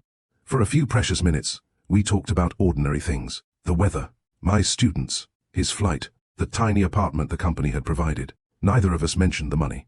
Neither of us mentioned the company. Neither of us mentioned the letters. It wasn't avoidance. It was understanding. Some conversations deserved time. Finally, Daniel looked directly into the camera. "Did you go to the building?" He nodded. "Yes." "And?" "I met Robert." Daniel smiled. "I hoped you would." "I saw the future dreams room." His expression softened. "What did you think?" "I think..." Tears filled my eyes. "I think I married a man I never stopped loving. But I'm only now beginning to understand." He looked down for a moment. "When I get home, we'll have no more secrets." I nodded. No more secrets. There was relief in both our voices, not because trust had been broken, but because another wall had finally come down. The days slowly found a rhythm. Every morning before school, I read the next page in Daniel's journal. Every evening, if the time difference allowed, we shared a video call. Every Sunday, we prayed together, just as we had promised. Some days were easy, others were painfully lonely. Whenever one of us had a difficult day, we had one simple rule. We talked about it before going to sleep, not to solve every problem, just to make sure neither of us carried it alone. One Thursday evening, after another long day of teaching, I found myself driving past a neighborhood I'd never visited before. Children were playing basketball in the street. An elderly man watered flowers outside his small house. Everything looked ordinary. Then I noticed something familiar. A small bronze plaque near the entrance of the community center. Renovated through the Carter Community Partnership. I parked immediately. Inside, a volunteer recognized my last name. "Are you related to Mr. Daniel Carter?" I smiled. "He's my husband." The woman's face lit up. "Oh, we've been hoping you'd visit." "Hoping?" She nodded. "He helped rebuild this center 3 years ago." "What? He never told you?" I shook my head. She looked around the room. "This used to be an abandoned building. Now we tutor children after school, teach adults computer skills, and offer financial literacy classes every Saturday." Financial literacy. My mind immediately returned to Daniel's blueprint. Education, opportunity, community. This wasn't a new dream. He had already been living it. Quietly, without applause, without social media posts, without expecting recognition. As I watched teenagers helping younger children with homework, one realization settled firmly into my heart. Daniel hadn't been preparing me to inherit money. He had been preparing me to inherit a mission. And although I didn't know it yet, that mission was about to face its greatest challenge. Because somewhere overseas, a woman had just posted a photograph that would spread across social media within hours. And by the following morning, people back home would begin asking questions I wasn't prepared to answer. The first sign that something was wrong came the next morning. I had just finished helping my students line up for music class when my phone vibrated inside my cardigan pocket. Normally, I never checked personal messages during school hours. but the screen flashed Sarah's name. Sarah, Emily. Call me as soon as you have a free minute. A second message appeared almost immediately. Sarah, don't panic. Just call me. Those 4 words. Don't panic. They sounded painfully familiar. Daniel had said the exact same thing at the airport. A knot formed in my stomach. During my lunch break, I hurried into the empty teacher's lounge and called Sarah. She answered before the first ring had finished. Emily? I'm here. What's going on? But there was a brief silence. I need to ask you something. Okay. Has Daniel landed safely?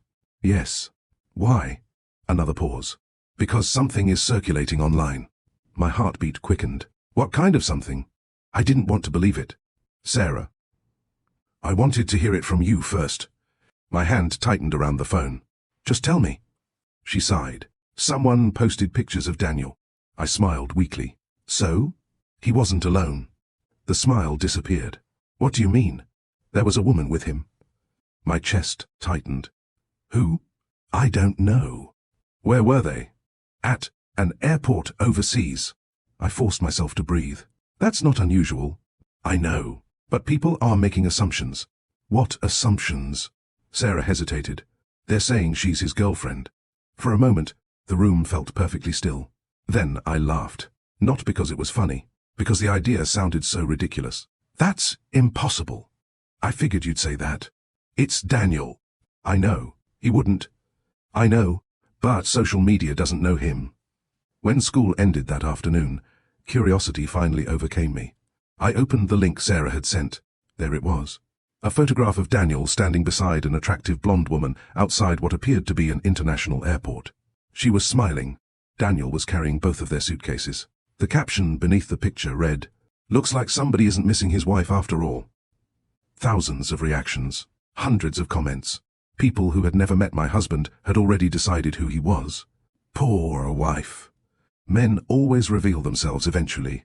2 years overseas, we all knew how this would end. Money changes people. I scrolled no further. My hands trembled.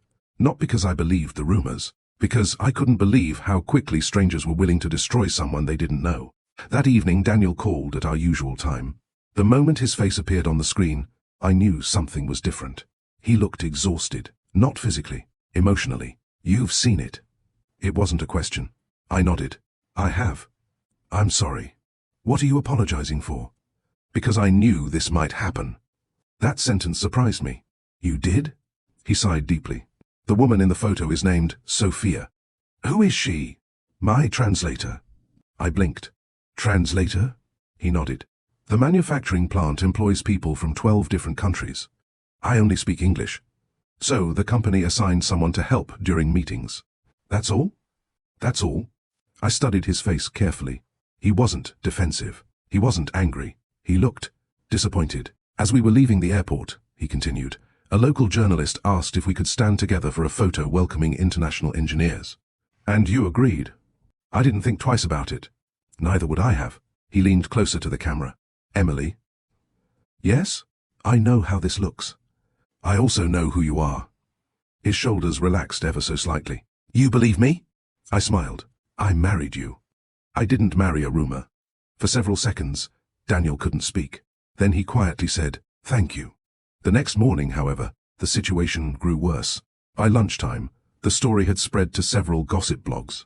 One headline read, American engineer's secret life overseas. Another claimed, wife receives millions while husband starts new romance. I stared at the screen in disbelief. How had anyone connected the money to Daniel? Then I remembered. Large financial transactions often become public in certain business circles. Someone had leaked information. The combination made irresistible gossip. Money, distance, a photograph. People filled in every gap with imagination. That afternoon, I visited Robert Harrison. He welcomed me into his office with a concerned expression. I was expecting you. You've seen the articles? He nodded. Unfortunately. Tell me, honestly. Do you know Sophia? I do. And? Robert smiled. She's been married for 14 years. What? Her husband teaches history. They have 3 children. Relief washed over me. Robert opened a file drawer and handed me a framed photograph. Sophia stood beside a smiling man and 3 young boys. Family vacation. Everyone laughing. The date at the bottom showed it had been taken just 2 months earlier. Daniel attended her youngest son's birthday party, Robert explained. The entire engineering team was invited. I shook my head. So people took one photograph and invented an entire story. Robert nodded sadly. It happens every day. As I drove home, I thought about my students. How often did I remind them not to judge classmates before hearing both sides? How often did I teach them that honesty mattered? Adults often tell children to be careful with their words, yet adults themselves can be astonishingly careless. By the time I reached our apartment, I had made a decision. I wasn't going to argue with strangers online. I wasn't going to write emotional posts defending my husband. Truth doesn't become stronger because it's shouted louder. Character reveals itself over time. Daniel had spent years building a reputation based on integrity. One viral photograph couldn't erase that. That evening, during our video call, I held up the framed family picture Robert had given me. Daniel laughed. So, Robert showed you. He wanted me to know the truth. Daniel smiled gratefully. He's a good man. So are you. He looked at me quietly. You know what hurts the most? What? Not that people questioned me. He paused. It's realizing how quickly the world assumes the worst about someone. I nodded. I know. But maybe that's why kindness matters so much. He tilted his head. What do you mean? Because every act of integrity is like putting money into a savings account. When difficult days come, you can draw from the character you've spent years building. Daniel smiled. I think you just gave me tomorrow's journal entry. We both laughed. For the first time in days, the weight between us felt lighter. The rumors would eventually fade. Truth usually walks more slowly than lies, but it almost always arrives. Neither of us realized that an even greater surprise was already waiting back home. A certified letter had just been delivered to our apartment. Inside was news neither Daniel nor I had expected, and it would reveal that his greatest act of love had been planned long before either of us imagined a future together. The certified letter arrived on a quiet Friday afternoon. If it hadn't required a signature, it probably would have sat in our mailbox until the weekend. Instead, the mail carrier knocked on my apartment door just as I finished grading the last of my students' science quizzes. Mrs. Emily Carter? Yes. I have a certified delivery for you. I signed the electronic pad, thanked him, and closed the door. The envelope felt unusually thick. Across the front was the return address of Harrison, Reynolds and Associates, the same law firm that had helped Daniel prepare everything before he left. My heartbeat quickened. Daniel hadn't mentioned another letter. Slowly, I opened it. Inside were several legal documents, a handwritten note, and an invitation. The note was from Robert. Dear Emily, Daniel instructed me to deliver these documents 30 days after his departure, not sooner. He believed you needed time to process everything before making any important decisions. Tomorrow morning, I would like to meet you at Carter Industrial Innovations. There is one final part of Daniel's plan that only you can approve. Warm regards, Robert Harrison. I read the note twice. One final part of Daniel's plan. How many plans had my husband made without ever hinting at them? I smiled to myself. Typical Daniel, always thinking 5 steps ahead. The next morning, I drove back to the company headquarters. This time, the building didn't feel mysterious. It felt familiar, almost comforting. The receptionist greeted me warmly. Good morning, Mrs. Carter. Mr. Harrison is expecting you. As I walked through the hallway, something caught my attention. Employees smiled as they passed one another. A maintenance worker stopped to help someone carrying heavy boxes. 2 engineers were laughing while cleaning up coffee someone had spilled. Nobody shouted. Nobody seemed afraid of making mistakes. The atmosphere felt different, healthy. I suddenly understood why Daniel loved this place. He hadn't just built a company. He had built a culture. Robert was waiting in the same conference room. Beside him sat an elderly woman with silver hair and kind eyes. Emily, Robert said, standing. I'd like you to meet Eleanor Brooks. She smiled warmly. It's nice to finally meet the woman Daniel spoke about so often. You knew my husband? I was his 3rd grade teacher. I blinked. My... what? Robert laughed. I thought you'd enjoy that surprise. Mrs. Brooks folded her hands. When Daniel was 9 years old, he stayed after class almost every afternoon. Was he struggling? She smiled. No. He was helping another student who had difficulty reading. I couldn't help smiling. That sounds like him. Oh, it gets better. She reached into her purse and carefully removed a faded photograph.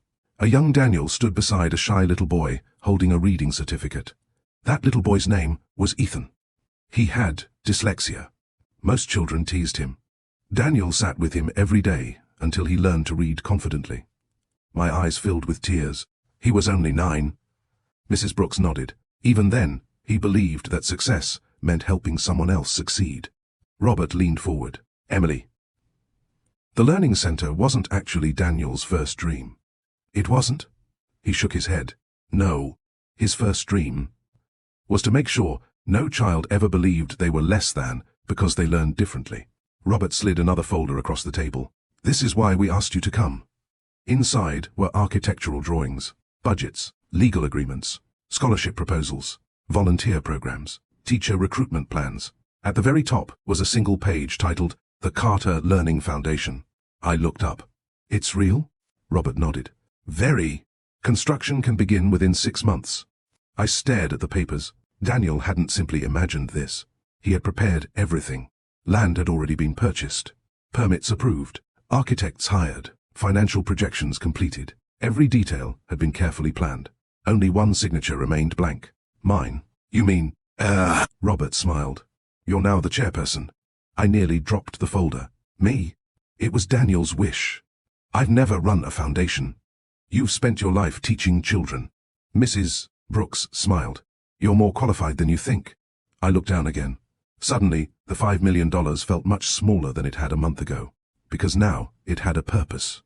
A purpose bigger than buying a larger house, or driving a nicer car, or taking luxury vacations. It was about changing lives. Later that afternoon, Robert offered to show me a section of the property behind the main building. It was mostly empty land.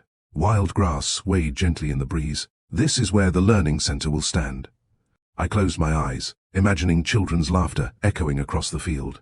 Science classes, reading clubs, parents learning financial literacy, teenagers discovering careers they had never dreamed possible.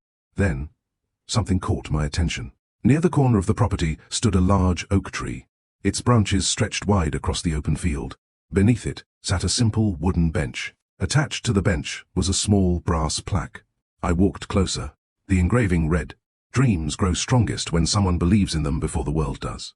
No name, no dedication, just those words. Robert joined me. Daniel had that bench installed 5 years ago. 5 years? He used to come here after difficult meetings. What did he do? He'd sit under this tree for an hour. Thinking? Robert smiled. No. Praying. I swallowed hard. Every new detail made me admire my husband even more. Not because he was successful, because success had never become his identity. Character had. Faith had. Service had. That evening, during our video call, I told Daniel everything. He listened quietly.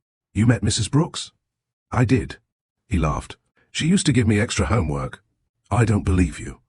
It's true. You probably finished it before anyone else. He shrugged playfully. I liked learning. I noticed. For a moment, we simply smiled at one another. Then I held up the foundation documents. So, I guess I'm officially your business partner now. He shook his head gently. No. What? You've always been my partner. I just finally caught up to the plan. Daniel smiled. Exactly. Before I could reply, his expression suddenly changed. He glanced toward the apartment door behind him. Someone was knocking. Emily. I need to call you back. What happened? I'm not sure. He stood and walked toward the door. The video shook slightly as he reached for the handle. Just before the screen went dark, I heard an unfamiliar voice say one sentence that sent a chill through my entire body. Mr. Carter, we need you to come with us. The call disconnected, and no matter how many times I tried calling back, Daniel didn't answer. For the next 30 seconds, I couldn't move. My phone remained pressed against my ear, even though the screen had already gone black.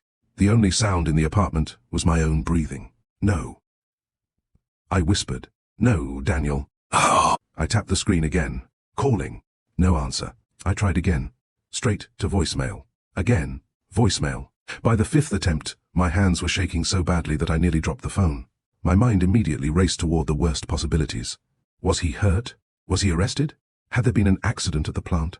Was this because of the $5 million? Within minutes, I had imagined a dozen disasters.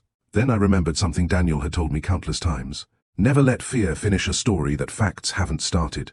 I closed my eyes, took one slow breath, then another. Facts first, I whispered. Fear later. I called Robert Harrison. He answered almost immediately. Emily? Robert. My voice cracked. I was on a video call with Daniel. What happened? Someone knocked on his apartment door. And? They told him he had to go with them. There was a brief silence. Did they identify themselves? No. Police? I don't know. Company security? I don't know. Government officials? Fresh tears formed. I don't know. Robert's voice remained calm. Emily, listen to me carefully. I'm listening. Until we know what happened, don't assume the worst. I almost laughed. Daniel had said the exact same thing. I'll make a few calls. You know people over there? Our company still has contacts. If I learn anything, I'll call immediately. That night felt longer than the previous month combined. Every passing minute seemed to stretch into an hour. I couldn't eat. I couldn't sleep. Around midnight, I found myself sitting on the living room floor with Daniel's leather journal in my lap. I turned to the page for that day. His handwritten message read, Day 31. Some days, life will hand you questions before it gives you answers. Don't make permanent decisions during temporary uncertainty. Patience often protects us from unnecessary pain. I stared at the page. It felt as though Daniel had somehow written directly into this very moment. At 2:17 a.m., my phone rang. I answered before the first ring ended. Daniel? It's Robert. My heart dropped. What happened? I've spoken with the regional director. And? Daniel is safe. I closed my eyes in relief. Thank God. He wasn't arrested. What was it then? There was an equipment malfunction at one of the manufacturing facilities. I frowned. An accident? Yes. No one was seriously injured. But because Daniel designed part of the system. Local investigators requested his assistance. I leaned back against the couch. So? He's helping? Exactly. I laughed softly through my tears. I know what you thought. Robert paused. So did Daniel. What do you mean? He left instructions for me. Instructions? If something like this happened. I was to remind you of something. What? Robert smiled gently. Trust is easiest when everything goes according to plan. Real trust begins when life becomes uncertain. I looked toward our wedding photograph hanging above the fireplace. Daniel had prepared for this too. Not the accident, but my fear. The following evening, Daniel finally called. The moment his face appeared on my screen, I wanted to cry and laugh at the same time. You scared me. I know. I'm so sorry. He looked exhausted. Dark circles rested beneath his eyes. His usually neat hair was slightly disheveled. I've been working almost 36 hours straight. Are you okay? He nodded. Everyone is. What happened? He leaned back in his chair. One of the automated systems shut down unexpectedly. Were people hurt? A few minor injuries? Nothing life-threatening. I exhaled slowly. They asked me to help determine why it happened. And that's why they came to your apartment. It was the fastest way to reach me. He smiled apologetically. I forgot to grab my phone charger before leaving. I couldn't help shaking my head. So I spent an entire night imagining every terrible possibility. Because you forgot a phone charger? He gave me an embarrassed grin. When you say it like that. I burst into laughter. The brilliant engineer who secretly built a company. His phone charger? I'm afraid so. I may never let you live this down.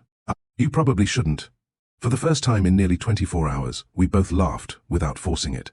A few minutes later, Daniel's expression became more serious. Emily. Can I ask you something? Always. If something ever happened to me. My smile disappeared. Don't. Please. Just hear me out. Reluctantly, I nodded. I need you to promise something. What? Don't stop the foundation. Daniel. I'm serious. No matter what happens. Children still deserve opportunities. Families still deserve hope. And our mission must always be bigger than us. Tears filled my eyes. I promise. He smiled. I knew you would. The weeks that followed settled into a new rhythm. Construction permits for the Carter Learning Foundation were officially approved. Former employees volunteered to help. Teachers from neighboring districts offered to design educational programs. Local business owners pledged supplies. The dream was no longer Daniel's alone. It had become a community effort. One Saturday morning, I stood on the empty piece of land beneath a large oak tree.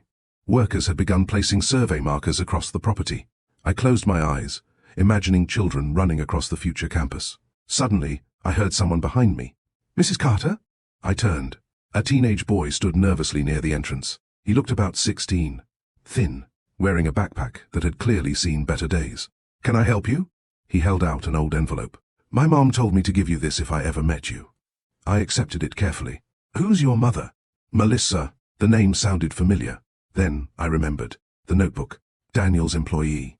The single mother whose nursing degree he had secretly paid for. My mom said, "Ah." The boy smiled shyly. "Your husband changed our lives." Emotion caught in my throat. Inside the envelope was a graduation photograph of Melissa wearing her nursing cap and gown.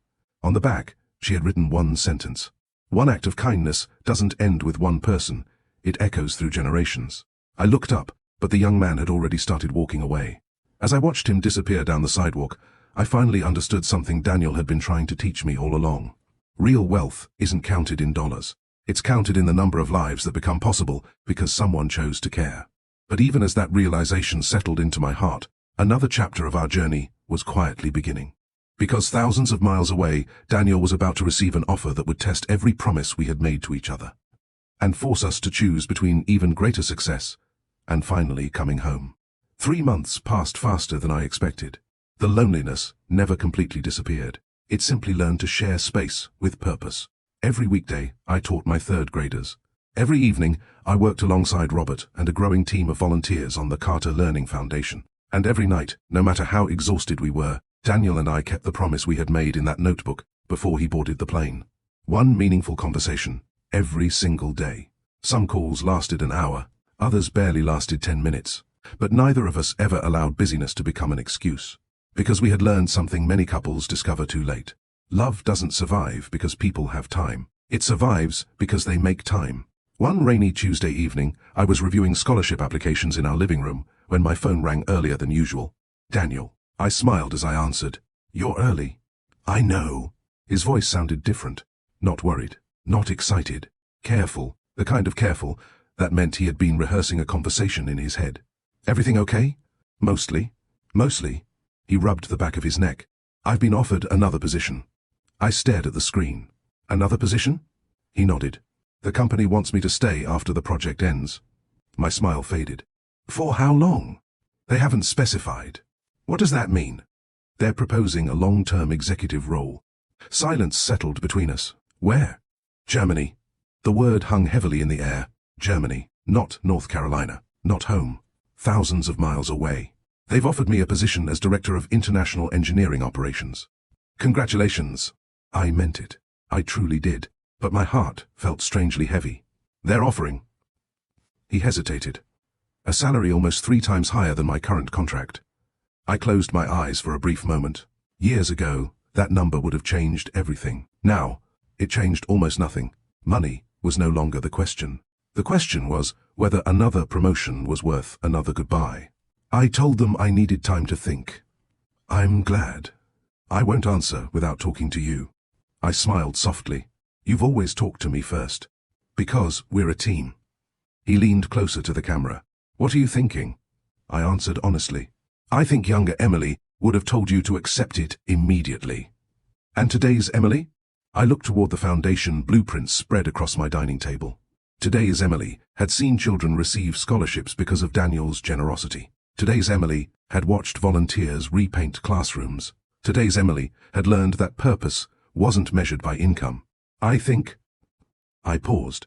"I'm trying to understand what enough looks like." Daniel became very quiet. Finally, he nodded. "I've been asking myself the same question." That weekend, I visited Mrs. Eleanor Brooks. Daniel's third-grade teacher had become something of a mentor to me. She welcomed me into her cozy home with fresh lemonade and homemade peach cobbler. "I had a feeling you were coming." "Oh, you did?" She laughed. "Daniel only called me twice this week." "And? He always calls more often when he's carrying a heavy decision." I smiled. "He told you?" "He asked me to pray." We sat on her front porch while the afternoon breeze rustled the maple trees. "I need advice." She nodded. "I know." I explained everything. The promotion, the salary, the possibility of extending our separation. When I finished, She remained silent for a long moment. Then she asked a question I wasn't expecting. Emily, when you first met Daniel, what made you fall in love with him? I smiled immediately. His kindness. What else? The way he listened. What else? The way he noticed people everyone else overlooked. She nodded. Did you fall in love with his paycheck? I laughed. No. Did you fall in love with his job title? No. Then be careful. Careful of what? Don't allow success to convince you that the things which built your marriage are less valuable than the things that came afterward. Her words settled deeply into my heart. Success wasn't the enemy. Forgetting what mattered most was, that evening, I walked through the nearly completed framework of the Carter Learning Foundation. Construction crews had made incredible progress. The steel beams were standing. Walls were beginning to take shape. One classroom already had windows installed. I stepped inside. Empty. Quiet. Yet I could almost hear future laughter echoing against the walls. Robert joined me. Beautiful, isn't it? It is. He looked around thoughtfully. You know. Daniel turned down a promotion once. He did? 7 years ago. I never knew. The company wanted him to move to California. What happened? Robert smiled. He asked one question. What was it? Will this promotion make me a better husband? I stared at him, and when they couldn't answer, he declined. A lump formed in my throat. Even before we met, Daniel had already been making decisions through the lens of family rather than ambition. Robert continued. Money can always be earned again. Time can't. Later that night, Daniel and I spoke again. I talked to Mrs. Brooks. He smiled. I had a feeling you would. I also talked to Robert. His smile widened. Then you've probably heard all my old stories. Not all of them. He laughed. Good. I'd like to save a few surprises. I looked directly into his eyes. Can I ask you one question? Anything. If we already have enough to live comfortably. If the foundation is funded. If our future is secure. What are we still chasing? Daniel didn't answer immediately. Instead, he looked out the window of his apartment. When he finally spoke, his voice was quiet. I don't know. It was the most honest answer he could have given. For the first time since taking the overseas assignment, the brilliant engineer who always seemed to have a plan was searching for direction. Neither of us realized that by the end of the week, that answer would arrive in the most unexpected way imaginable, because a letter from one of my third-grade students was already making its way toward Germany. And the words inside would change not only Daniel's career, but the course of the rest of our lives. The letter arrived in Germany on a Thursday morning. Daniel almost threw it away, not because he didn't care, because he assumed it was another stack of engineering documents mixed in with his office mail. The envelope was small. The handwriting was uneven. A bright yellow sticker of a smiling sun had been placed in the upper right corner beside the stamp. Across the front, written in careful pencil, were the words, "For Mr. Daniel Carter from Emma Williams." Daniel frowned. Emma? He searched his memory.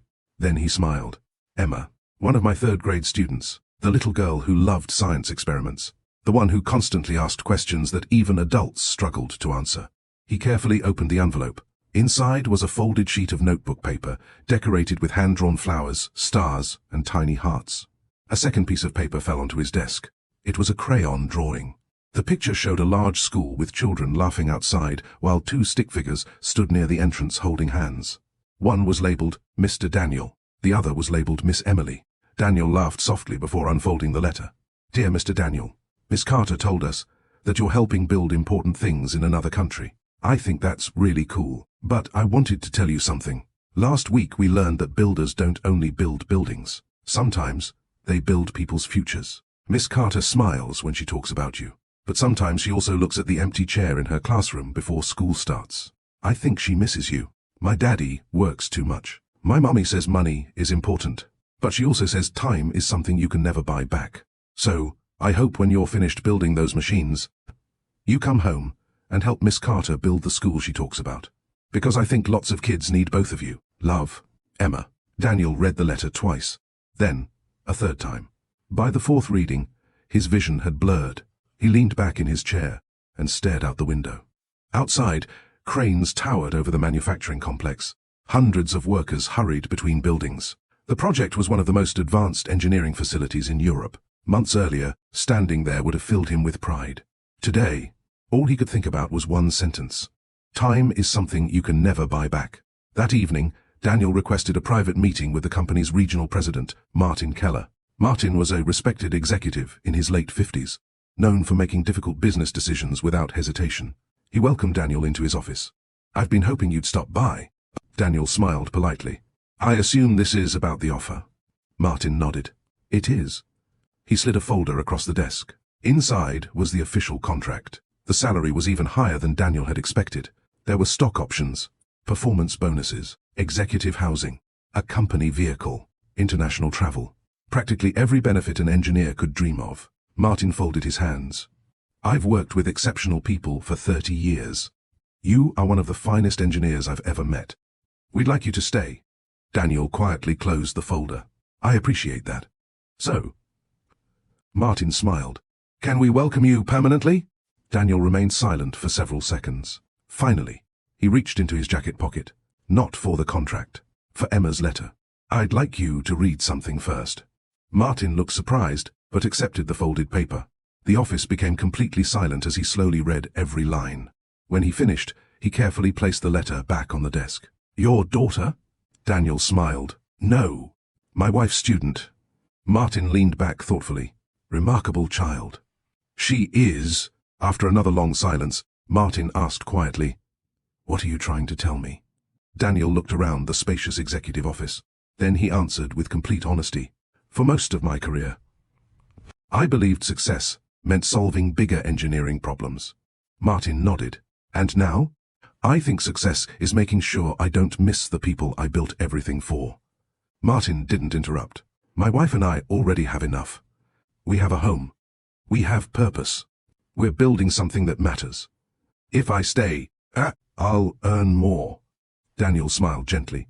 "But if I go home, I'll live more." Martin stood and walked toward the window. "I turned down my son's soccer championship when he was 12. Daniel looked at him. "I told myself there would be another. There wasn't." He sighed heavily. "He's 32 now. We're rebuilding our relationship. I've recovered every business loss I ever suffered." He looked back at Daniel. "I've never recovered that Saturday." The words lingered in the room. Finally, Martin extended his hand. "I won't try to convince you." Daniel stood. "So?" "My answer is no." Martin smiled warmly. "I figured. You've chosen your family." Daniel shook his head. "I've chosen balance. My family deserves my presence. My work deserves my best. I believe I can give both. But not if one constantly steals from the other." Martin laughed softly. "You sound less like an engineer, and more like a teacher." Daniel smiled. "I married one." 3 days later, my phone rang just after dinner. I answered with my usual smile. "Hi." Daniel looked happier than I had seen him in months. "I have news." "You accepted the promotion?" He laughed. "No." "You didn't?" I turned it down. For a moment, I simply stared at him. "Are you sure?"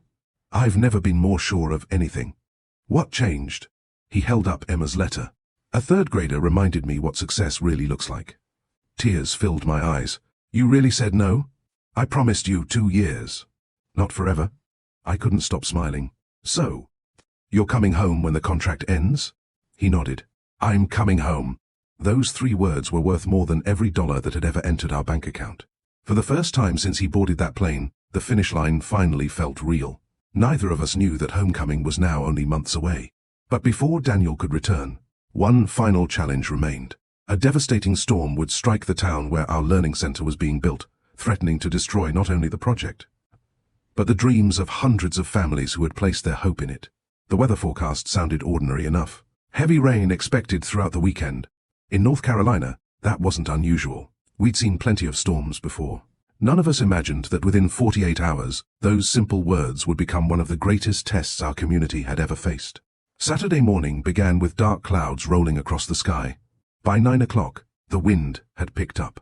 Construction at the Carter Learning Foundation had already been suspended for safety. I drove to the site anyway, not because I expected anyone to be working, because that place had become more than a construction project. It had become hope. Standing beneath the old oak tree, I watched sheets of rain sweep across the unfinished buildings. Steel beams disappeared behind curtains of water. Blue tarps snapped violently in the wind. The giant American flag near the entrance whipped so fiercely that I worried it might tear free. Robert pulled into the parking lot a few minutes later. "I had a feeling I'd find you here," he said as he hurried toward me beneath an umbrella. "I couldn't stay home." He looked at the sky. Neither could I. For several minutes, neither of us spoke. We simply watched the storm grow stronger. By afternoon, emergency alerts began appearing on every phone in the county. Flash flood warning. Severe thunderstorm warning. Seek shelter immediately. The local news station interrupted its regular programming. Meteorologists pointed to a massive storm system stretching across several counties. "This has the potential to become one of the strongest storms we've seen in years." I glanced toward the foundation. Workers had secured everything they could. But nature doesn't negotiate with blueprints. Around 6 that evening, my phone rang. Daniel. The moment I answered, he noticed the concern on my face. "Emily, what's wrong?" I turned the camera toward the rain pounding against the windows. "The storm. I've been watching the international news. I tried calling earlier. The signal kept dropping." He frowned. "How bad is it?" "I don't know yet. I was about to drive to the foundation." "Don't." His voice became firm. "Stay home." "But, Emily." His calm tone reminded me of every difficult decision we'd ever faced. "You can't protect a building by risking your life." I sighed. "I know. It's just... Well, that place means so much." He smiled gently. "The mission isn't inside the walls. It's inside the people." Those words settled my anxious heart. He was right. Buildings could be rebuilt. People couldn't. The storm reached its peak shortly after midnight. The wind howled like a freight train. Tree branches crashed onto roads. Power lines snapped. Our apartment lost electricity. I sat in the darkness with only a flashlight and Daniel's journal beside me. Outside, thunder shook the windows. Rain hammered the roof without mercy. I whispered a prayer for every family in our town. For the construction workers, for first responders, for everyone facing the storm. Then my phone buzzed with an emergency notification. Tornado warning. Take shelter immediately. My heart pounded. I grabbed a blanket, my emergency kit, and hurried into the hallway, the safest place inside the apartment. As I sat against the wall, I remembered another page from Daniel's journal. I flipped until I found it. Day 112. Storms reveal the strength of foundations, not just in buildings, but in people. If fear ever surrounds you, remember that courage isn't the absence of fear. It's choosing to do the next right thing while you're still afraid. I smiled despite the chaos outside. "You're still teaching me," I whispered. By sunrise, the storm had finally passed. The silence afterward felt almost unsettling. No wind, no thunder, only the distant sound of emergency sirens. As soon as officials announced it was safe to travel, I drove toward the learning center. The roads were littered with fallen branches. Traffic lights hung lifeless over flooded intersections. Neighbors were already outside helping one another clear debris. One elderly couple struggled to remove a tree limb from their driveway. Without thinking, I pulled over. "Can I help?" Within minutes, 2 other drivers stopped as well. None of us knew each other. No one asked for payment. No one worried about being late. We simply worked together until the driveway was clear. As I climbed back into my car, I realized something. Disasters have a strange way of revealing both the worst and the best in humanity. Fortunately, this town was choosing its best. When I finally reached the foundation, my heart sank. Part of the construction fence had collapsed. Several stacks of lumber had been scattered across the property. The roof covering on the west wing had been torn away. Broken glass glittered across the muddy ground. Construction trailers had shifted several feet from where they had been parked. For a long moment, I couldn't speak. Months of work, damaged overnight. Robert arrived shortly afterward. He stood beside me, hands in his pockets. "We've got work to do." I expected despair. Instead, I heard determination. "You don't sound worried." He smiled. "I worked with Daniel long enough to know something." "What?" He never asked, "Why did this happen?" He always asked, "What's the next right step?" I nodded slowly. The next right step. Not the entire journey. Just the next one. As we carefully walked through the site with the safety inspector, something unexpected caught my eye. The old oak tree. It had endured the storm. Its branches had lost leaves. One large limb had broken away. But the tree itself still stood. Strong, steady. Its roots had held firm. Beneath it, the wooden bench remained untouched. I walked over and brushed away wet leaves from the brass plaque. The words were still there. Dreams grow strongest when someone believes in them before the world does. I smiled through tears. If that tree could survive the storm, so could the dream. What I didn't know was that by the end of that same day, hundreds of volunteers would arrive without being asked. Some would bring tools. Some would bring food. Some would simply bring willing hands. And among them would be someone whose unexpected act of generosity would remind me that kindness, once planted, always finds a way to grow. When I arrived at the construction site the following morning, I expected to find only a handful of workers. Instead, the parking lot was full. Pickup trucks, family sedans, church vans, even 2 school buses. For a moment, I thought I had driven to the wrong place. Then I noticed people climbing out carrying shovels, work gloves, wheelbarrows, rakes, bottled water, and coolers filled with sandwiches. I looked at Robert in confusion. "Did you organize this?" He smiled. "I didn't." "Then who did?" Before he could answer, I heard a familiar voice. "Miss Carter." I turned around. Running toward me were 6 of my 3rd grade students, each wearing oversized rain boots and bright yellow raincoats. Behind them walked their parents. Lily was the first to reach me. "We came to help!" I laughed through my tears. "Honey, this is construction work." "I know." She proudly held up a small trash bag. "My job is picking up little pieces." Her father smiled. "We figured everyone can do something." One by one, more people introduced themselves. A retired carpenter, an electrician, 3 plumbers, high school students, local restaurant owners delivering breakfast, members of 4 different churches, even firefighters who had just finished an overnight emergency shift. Nobody had been paid. Nobody had been asked. They had simply shown up. Around 9 o'clock, the mayor arrived. She shook my hand warmly. "Mrs. Carter, I've been looking forward to meeting you." "You have?" She nodded.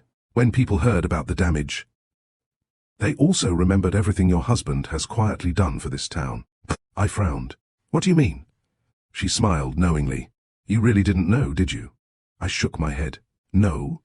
The mayor laughed softly. "I should have guessed." She pointed toward the growing crowd. "Do you see that bakery truck?" "Yes." 5 years ago, Daniel secretly paid for the owner's commercial oven after it broke. She pointed again. "The young firefighter helping unload supplies? He attended college because your husband funded his scholarship." Another direction. "The elderly gentleman with the cane? Daniel arranged volunteers to repair his home after his wife passed away." My eyes filled with tears. Everywhere I looked, someone had a story. A mechanic approached. "Your husband helped me keep my business open." A nurse smiled. "He paid for my certification exam." A college student stepped forward. "I was the first person in my family to graduate because of him." Story after story. Life after life. I suddenly understood why so many people had come. They weren't repaying a millionaire. They were honoring a man who had quietly believed in them before anyone else did. By lunchtime, the atmosphere had transformed completely. Someone set up grills. Another group organized drinking water. Teenagers collected scattered materials. Construction crews inspected damaged beams. Teachers entertained children by reading books beneath the oak tree. It no longer looked like a disaster zone. It looked like a family reunion. Robert stood beside me, smiling. "Recognize what's happening?" "What?" He pointed toward the volunteers. "This is compound kindness." I looked at him. When Daniel helped one person, that person eventually helped someone else. And now, he spread his arms toward the crowd. "All those acts have come home." His words stayed with me. Kindness, like an investment, grows over time. Not always financially. Sometimes through gratitude. Sometimes through hope. Sometimes through people choosing to become the answer to someone else's prayer. That afternoon, I received a video call from Daniel. The connection wasn't perfect, but it was enough. I turned my phone around so he could see the hundreds of volunteers. For several seconds, he simply stared. "What?" His voice caught. "What is all this?" "They came." "Who?" "Everyone." I slowly panned across the property. Parents, students, business owners, engineers, church members, police officers, construction workers. People from every walk of life. No one was standing idle. Everyone was helping. Daniel wiped away a tear before smiling. "I don't deserve this." I shook my head. "No. You planted this." He looked confused. "What do you mean?" I smiled. "You spent years planting kindness." Today, we're simply watching the harvest. For a moment, neither of us spoke. Sometimes silence says more than words ever could. Late that afternoon, a black SUV pulled into the construction site. A tall man in a tailored suit stepped out. Robert immediately recognized him. Martin? It was Martin Keller, Daniel's regional president from Germany. He had flown across the Atlantic. I walked over to greet him. Mrs. Carter, it's an honor to finally meet you. What brings you here? He smiled. I came to see what convinced one of the best engineers I've ever worked with to turn down the biggest promotion of his career. He looked around at the volunteers, children laughing while collecting debris, families serving meals, workers rebuilding walls, the oak tree standing proudly over them all. I understand now. He reached into his briefcase and handed me an envelope. Inside was a certified bank draft. $2 million. I stared at it in disbelief. What is this? A donation for the Carter Learning Foundation. I looked up. You don't have to do this. I know, he smiled warmly. But after reading Emma's letter,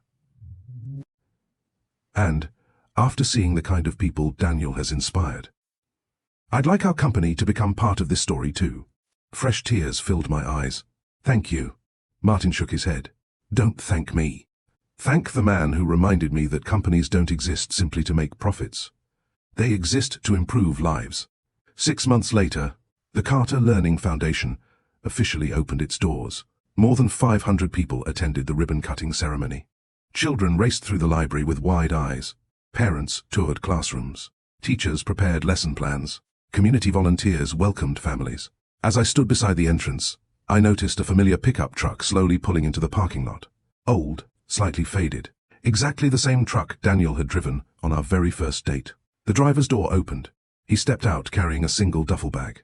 No television cameras. No dramatic music. No grand entrance. Just the man I'd been counting the days to see. For one heartbeat, the entire world seemed to disappear. I dropped everything in my hands and ran. He did the same. Halfway across the courtyard, we finally reached each other. I threw my arms around him with every ounce of strength I had. He held me just as tightly. Neither of us cared that hundreds of people were watching. I missed you, I whispered. I came home. His voice cracked. I promised. I smiled through tears. You kept every promise. He gently rested his forehead against mine. No. We kept them. Behind us, children laughed as they ran into the learning center. Parents smiled. Teachers greeted students. The building stood exactly where the storm had once threatened to erase it.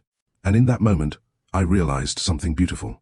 $5 million had changed our circumstances. But trust, faith, kindness, and choosing each other every single day. Those were the things that truly made us rich. The greatest chapter of our story wasn't about the money Daniel transferred. It was about the legacy two ordinary people built together. One act of love, one sacrifice, and one life changed at a time. And that legacy was only just beginning. A year after Daniel came home, life finally found a rhythm that neither of us wanted to interrupt. Every morning, we drove to work together. He would drop me off at Willow Creek Elementary before heading to the Carter Learning Foundation, where he now spent his days mentoring young engineers, managing scholarship programs, and helping local businesses develop affordable technology for schools and community organizations. People often asked him the same question. Do you miss the corporate world? Daniel would smile and answer, I never left engineering. I just changed what I was building. Instead of designing machines that increased production, he was now helping design opportunities that increased hope. And strangely enough, he had never looked happier. The Learning Center quickly became the heartbeat of our community. Children filled the classrooms every afternoon. Adults attended evening financial literacy classes. Veterans learned new career skills. Single parents received free job training. Retired teachers volunteered to tutor students who struggled with reading. The library remained full almost every day. One afternoon I walked through the halls after school, smiling as I listened to the sounds around me. A science teacher was helping children build miniature bridges. In another classroom, a retired accountant explained budgeting to young adults preparing for college.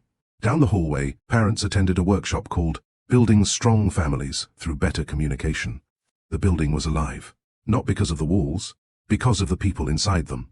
As I entered Daniel's office, I found him repairing a broken desk lamp instead of buying a new one. I laughed. $5 million. And you're still fixing things. He looked up with a grin.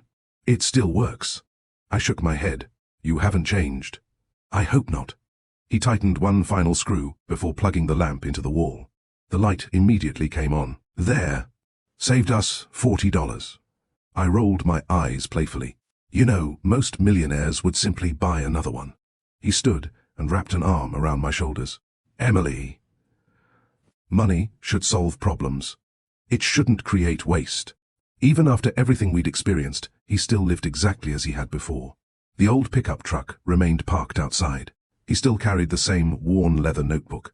He still packed homemade lunches instead of eating at expensive restaurants. His wealth had changed his opportunities. That Saturday, the foundation hosted its first annual Dream Builders Day, a free community event celebrating education, mentorship, and volunteer service. Families filled every corner of the property. Children painted murals. Local musicians performed. Food trucks lined the parking lot. Scholarship recipients shared their stories on stage. Near the entrance stood a large wall covered with hundreds of handwritten cards. At the top, a sign asked one simple question. Who believed in you when you needed it most? People wrote the names of parents, teachers, neighbors, coaches, friends, grandparents, and mentors. As Daniel quietly read the cards, I noticed something. Dozens of people had written his name, not because he had given them money, because he had believed in them. Later that afternoon, Emma, the little girl whose letter had changed Daniel's life, walked onto the stage to receive the Foundation's first Young Dreamer Award. She was no longer the shy third grader who decorated letters with smiling suns. She stood confidently behind the microphone. I used to think heroes only lived in movies, she said. Then I met my teacher. She looked toward me. And her husband. The crowd applauded. Emma smiled before continuing. They taught me something. Helping one person may not change the whole world. But it can completely change one person's world. Daniel quietly wiped away a tear. So did I. That evening, after everyone had gone home, we sat together beneath the old oak tree. The same tree that had survived the storm. The same bench remained beneath it. The brass plaque still read, "Dreams grow strongest when someone believes in them before the world does." Daniel leaned back and looked toward the learning center. Do you remember the airport? I laughed softly. How could I forget? You thought I was crazy. I thought you were hiding something. I was. You certainly were. He reached for my hand.